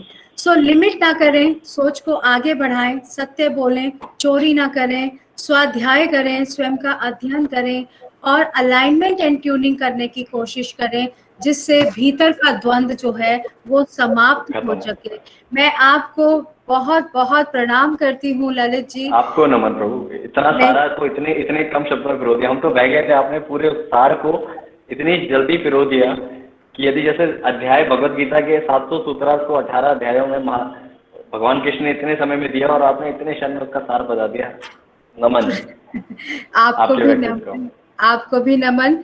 और मैं नमन करती हूँ सभी पार्टिसिपेंट्स को जी जो बिल्कुल। हमसे जुड़े किसी भी माध्यम से, Google Meet, Google streaming, Facebook live, और जो कमियां थोड़ी टेक्निकल ग्लिच के कारण हैं, हम इस रिकॉर्डिंग को बिल्कुल सभी माध्यमों पर डालेंगे, ताकि आप लोग ये हमारे आज का जो इतना अथाह ज्ञान का सागर था उसको दोबारा दोबारा भी सुन सकें। तो हम YouTube पर, Facebook पर, सभी माध्यमों से आप सभी को भेजेंगे। क्षमा चाहूंगी थोड़े से अगर टेक्निकल ग्लिचेस रहे हों। और अब मैं आमंत्रण देना चाहूंगी डॉक्टर राजेंद्र लाल जी को to propose the vote of thanks for today's session. धन्यवाद डॉक्टर रंजू। सर्वप्रथम मैं आप सबकी यहाँ उपस्थिति के लिए आप सबको धन्यवाद कहना चाहूँगा। जी धन्यवाद। आज के वक्ता रहे श्रीमान ललित मदान जी, जिन्होंने अपने सार गर्भित उद्बोधन से, अपने शोधनिष्ठ वचनों से हम सबको उपकृत किया है। आप Morarji Desai national institute of योग से जुड़े हुए हैं। इससे जुड़ते हुए आपने आज अपना अमूल्य समय निकालकर कि इस कार्यक्रम को सफल बनाया, भारतीय योग परंपरा को विश्व पटल पर सहज भाव से स्थापित करने का उपक्रम किया। इसके लिए आपका बहुत बहुत धन्यवाद। धन्यवाद आपका जिन्होंने मंच दिया। हमारे देशबंधु कॉलेज के प्राचार्य डॉक्टर राजीव अग्रवाल जी, आपने विश्व के उत्कृष्ट मनीषा को एक सूत्र में पिरोते हुए योग के प्रसार के। डॉक्टर राजेंद्र, मैं यहाँ क्षमा चाहूंगी आपको रोकने के लिए। ललित जी अगर आप अलाउ करें, क्योंकि सेशन लंबा हो चुका है, जी कुछ प्रश्न उत्तर। हाँ जी, कुछ लोग प्रश्न पूछना चाह रहे हैं, बिल्कुल। तो मैं आमंत्रित करूंगी डॉक्टर कमल गुप्ता जी को और डॉक्टर रूबी मिश्रा को to ask few questions in a moderate way, in a very quick way. Thank you. मैं कमल कुमार गुप्ता हूँ। नमन, अभिनंदन, आभार ललित मदान जी। ये रोम रोम पुलकित हो गया है आपकी ये बात सुनकर। आपका, और आपने बताया कि जो एक धारणा है, योग केवल आसन नहीं, प्राणायाम नहीं, एकाग्रता नहीं, ध्यान नहीं, चिकित्सा नहीं, ये जीवन की एक शैली है। और जन्म से लेकर मरण तक प्रत्येक व्यक्ति योग का अनुसरण कर सकता है। आपने 4 तरह का योग बताया, ज्ञान, भक्ति, कर्म और राजयोग। कर्म एंड राजयोग, कर्म योग, राजयोग। मेरी अपनी ये जिज्ञासा है ये पूछने के लिए कि ये चारों योग क्या आपस में संबंधित भी हैं? अगर राजयोग है तो उसको कर्म योग नहीं करना पड़ेगा, उसको ज्ञान योग नहीं चाहिए? या अगर ज्ञान योग की आगे बढ़कर वो भक्ति योग में क्या नहीं बदल जाता? भक्ति योग के लिए ज्ञान योग की आवश्यकता नहीं है? तथा अगर हम भक्ति की बात करते हैं और आपने समर्पण बताया, तो भक्ति से समर्पण आता है या समर्पण से भक्ति आती है? और एक और मेरी अपनी जिज्ञासा है कि ज्ञान और भक्ति इनमें उत्तम क्या है? तो ये मेरी अपनी व्यक्तिगत इच्छा है इनको। जी बिल्कुल बिल्कुल। आपकी व्यक्तिगत इच्छा को मैं कोशिश करता हूँ आपका शुभ नाम प्रभु मैं देख लूँ जी। हाँ जी, तो सर्वप्रथम नमन। जो प्रश्न आपने पूछा है वो इतना इतना इतना आनंदित प्रश्न है। महर्षि पतंजलि जिनके माध्यम से योग को 195 सूत्रास में पिरोया गया, जैसे हमने आज अपने चर्चा में किया, ऐसे ही जो 4 योग के माध्यम है, 4 मार्ग हैं, राजयोग, भक्ति योग, ज्ञान योग, कर्म योग, आपस में ये जुड़े हुए हैं, क्योंकि इनमें सबसे सर्वप्रथम जोड़ने वाली जो श्रृंखला है, जो धागा है, वो योग है। जो मोती साथ में जुड़ रहे हैं, जैसे एक घर में 4 परिवार के एक सज्जन 4 लोग रहते हैं, शक्लें अलग होती है, परंतु इनके पीछे जो, मान लीजिए हमारे परिवार में हमारे माताजी, पिताजी, हमारी जो साथ में हमारी जीवन संगनी है और हमारे पुत्र, तो ये 5 लोग जुड़े एक ही परिवार से हैं। इनका भाव अलग अलग है, कार्य करने का, सोचने का तरीका अलग अलग है, परंतु इनके अंदर कहीं ना कहीं जीन में वो एक ही भाव है। मदान परिवार से जुड़ते हैं, मनुष्य जाति से जुड़े हुए हैं, तो वो भाव है। भक्ति योग अगर आप करें नवदा भक्ति, तो नवदा भक्ति करने के लिए वहाँ पे भी कहीं ना कहीं समर्पण की बात की गई है। जो आपने कहा समर्पण से भक्ति आती है, जब तक समर्पण नहीं होगा भक्ति नहीं होगी, वरना सिर्फ शारीरिक भक्ति रह जाएगी, सिर्फ भय की भक्ति रह जाएगी, जैसे मैंने कहा था। कर्म योग, तो कर्म योग में जैसे मैं बात कर रहा था कि कर्म निष्काम कर्म, तो निष्काम कब होगा? जब समर्पण आएगा, तो भक्ति योग का भाव आ गया। ज्ञान योग की बात कर रहा हूँ, तो ज्ञान योग में जो बात की गई विवेक, वैराग्य, षट संपत्त में अगर आप बात करें, जो 6 बताए गए हैं, साम दाम, तो वहाँ पे भी कहीं ना कहीं ज्ञान योग भक्ति योग से लिंक करता है। और जब मैं अंतिम बात करता हूँ राजयोग की, तो राजयोग हठ योग और अष्टांग योग के माध्यम से तो है ही है। और अगर अष्टांग योग की बात कर रहा हूँ, तो वहाँ पे यम और नियम में जो शब्द आए, अहिंसा, सत्य, अस्त्य, ये तभी संभव है जब भक्ति योग पालन हुआ होगा, जब ज्ञान अर्जित हुआ होगा, जब कर्म को निष्काम कर्म के भाव से किया गया होगा। कहते हैं एक साधे सब सदे, सब साधे सब जाए। होता क्या है, इंसान अपने जीवन में जिज्ञासु है जानने के लिए कि मुझे परमात्मा का दर्शन हो जाए, मैं कौन हूँ। तो वो इस पथ पे चलना शुरू हुआ, इस मंजिल तक जाने के लिए ये पथ अपनाया। आगे गड्ढा मिला, आगे मार्ग कठिन मिला, तो वापस आ गया। किसी ने कहा मैं दूसरे गुरु के पास, मैं किसी गुरु के निंदा नहीं करता हूँ, उनके मार्ग से फिर यहाँ से फिर हुआ क्या, मंजिल तक नहीं पहुंच पाए। एक साथी, चाहे भक्ति योग साथी, चाहे ज्ञान योग साथी, चाहे कर्म योग, आपस में सब धीरे धीरे मिल जाएंगे। सब भाई बहन, जैसे हमने बताया, हमारे परिवार के सब सदस्य एक साथ हैं, अंत में उस मंजिल तक पहुंच जाएंगे। धन्यवाद। मेरा एक प्रश्न और है, मेरी जिज्ञासा है ये पता करने के लिए, योगा जैसे आपने बताया कि शारीरिक, मानसिक और आत्मिक स्वास्थ्य के लिए अति आवश्यक जीवन की शैली है। इसमें आपने संस्कार, अष्टांग योग में संस्कार के विषय में बताया है, तो संस्कार का क्या प्रारब्ध से भी कोई रिलेशनशिप है? क्योंकि एक परिवार में कई बच्चे होते हैं, जैसे दुर्योधन और युधिष्ठिर एक ही परिवार में, एक अन्न और एक ही छत के रहे, तो परंतु उनमें संस्कारों में बहुत ज्यादा विपरीतता थी। तो क्या प्रारब्ध में भी, प्रारब्ध का भी एक रोल महत्व है? महत्व है जी, बिल्कुल बिल्कुल। आप में से जो लोग जुड़े हैं, पूरे विश्व में हर कोई योग कर रहा है। मैंने कहा ना, योग शब्द से परिचित है। तो जो योग फिजिकल लेवल पे करना चाह रहा है उसके लिए वो योग है, जो साधना भाव से करना चाह रहा है उसके लिए वो योग है। जो दर्पण है, मैंने ये भी कहा योग दर्पण है। तो जब बात करते हैं कि और मैं योग में क्यों आया, मेरे परिवार के बाकी जन क्यों नहीं आए? अगर वो आए हैं, उनको, उनके लिए माध्यम चाहे मैं रहा हूँ, मेरे माध्यम से मेरे माता पिता जी कुछ योग का अभ्यास कर रहे होंगे, परंतु मेरे जो बहुत घनिष्ठ मित्र हैं स्कूल टाइम के, वो क्यों नहीं आए? तो यात्रा जब योग में लिखी है तभी आएंगे, और वो कहीं ना कहीं पिछली यात्रा को पूरा करने के लिए। जैसे मैं एग्जाम्पल दूं, मैं 10th क्लास तक पढ़ा और उसके बाद कुछ कारणवश पढ़ाई छोड़ दी।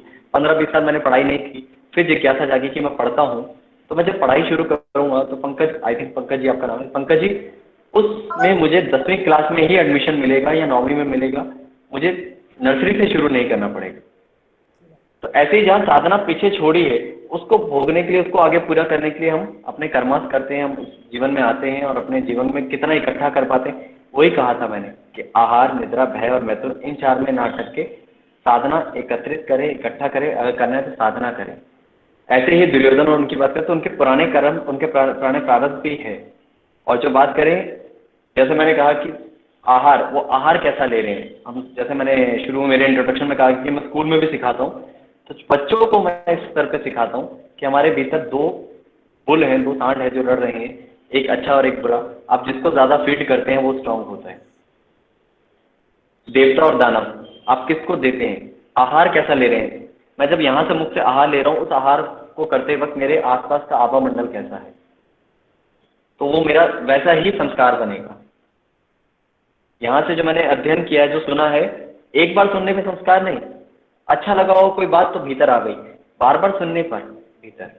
जैसे एग्जाम्पल आपको मैं दूं, एक छोटा सा एग्जाम्पल, निर्मा निर्मा, अब आपके मन में पूरी चलनी शुरू हो गई होगी, निर्मा निर्मा, इतनी बार सुन लिया, वो संस्कार बन गई।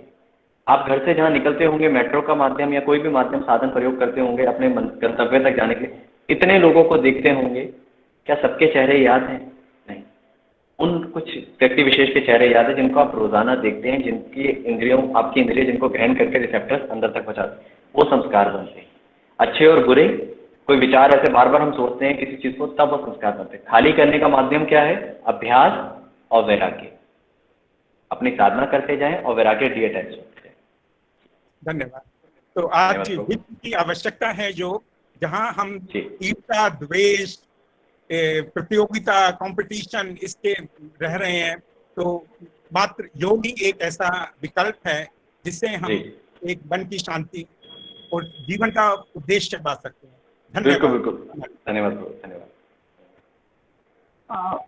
धन्यवाद ललित, धन्यवाद जी।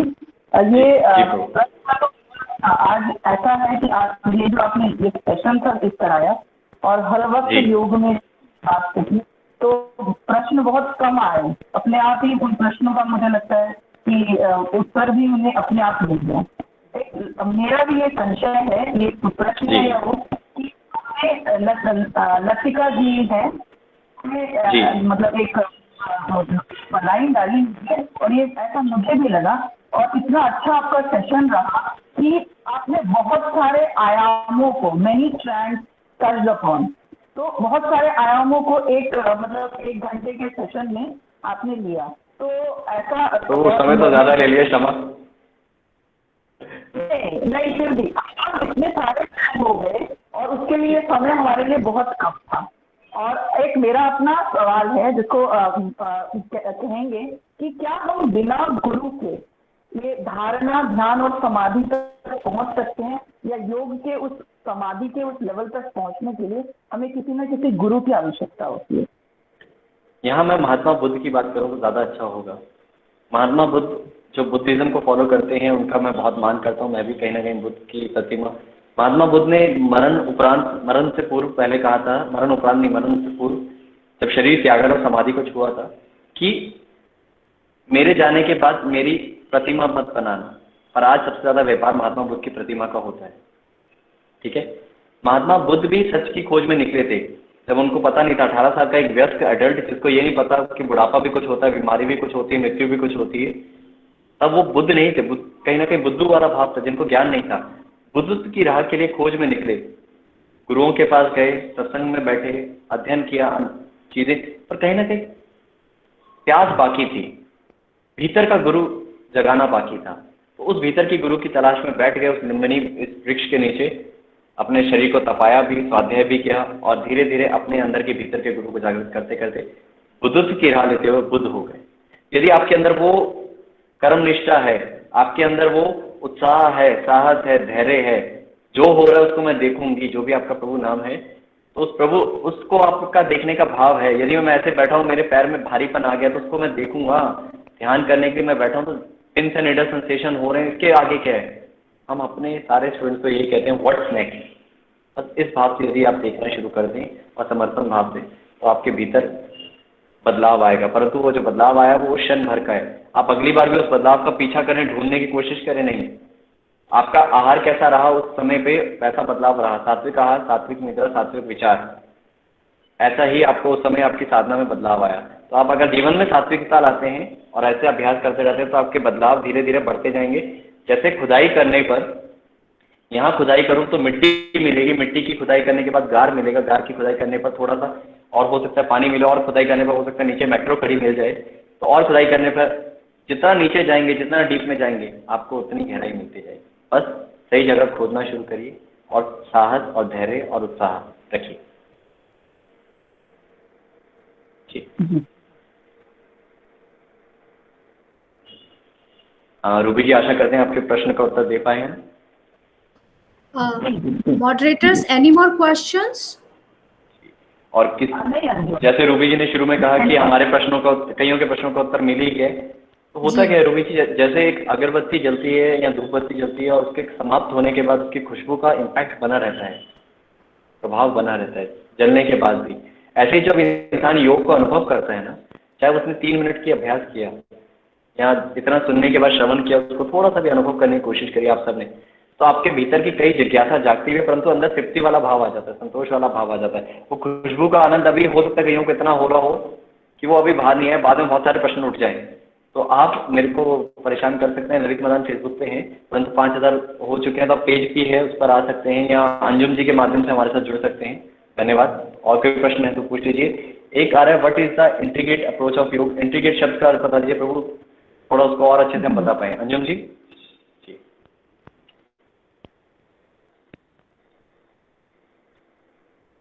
अंजुम जी सुन पा रहे हैं आप? जी। और किसी का कोई प्रश्न है इसके अलावा? हाँ जी। मुझे लगता है ललित जी, ये इंटीग्रेटेड अप्रोच ऑफ योगा या इस तरह की जो भी ये प्रश्न है, इन सभी आयामों को मैंने कहा ना, आपने सबको टच कर लिया। बल्कि इसके एक अलग अलग हमारे सेशंस होते आपके, तो ज़्यादा अच्छा रहता। हमें आपको एक बार फिर बुलाना पड़ेगा, हम अपने देशबंधु महाविद्यालय के किसी वक्तव्य में, और फिर हम आपके सेशंस लिया करेंगे। धन्यवाद प्रभु, धन्यवाद जी। धन्यवाद पंकज जी आपका भी, और अंजुम जी आपका भी बहुत बहुत आभार, और देशबंधु कॉलेज की पूरी टीम को, सभी सहकर्मीगण को नमन और धन्यवाद, जिन्होंने इतना समय दिया, इतना बड़ा मंच दिया हमें, और 1 घंटा 48 मिनट लगभग हमें झेल पाए। धन्यवाद। नहीं, थैंक यू ललित जी। लोगों को मुझे लगता है बिल्कुल समय का आभास भी नहीं हुआ कि हम कहाँ तक बह गए हैं आज इस ज्ञान गंगा में। आई थिंक हाँ जी जी। तो यहाँ पे कुछ जाता नहीं है, ये इसी ब्रह्मांड में सब रह जाता है। जी जी बिल्कुल सत्य है।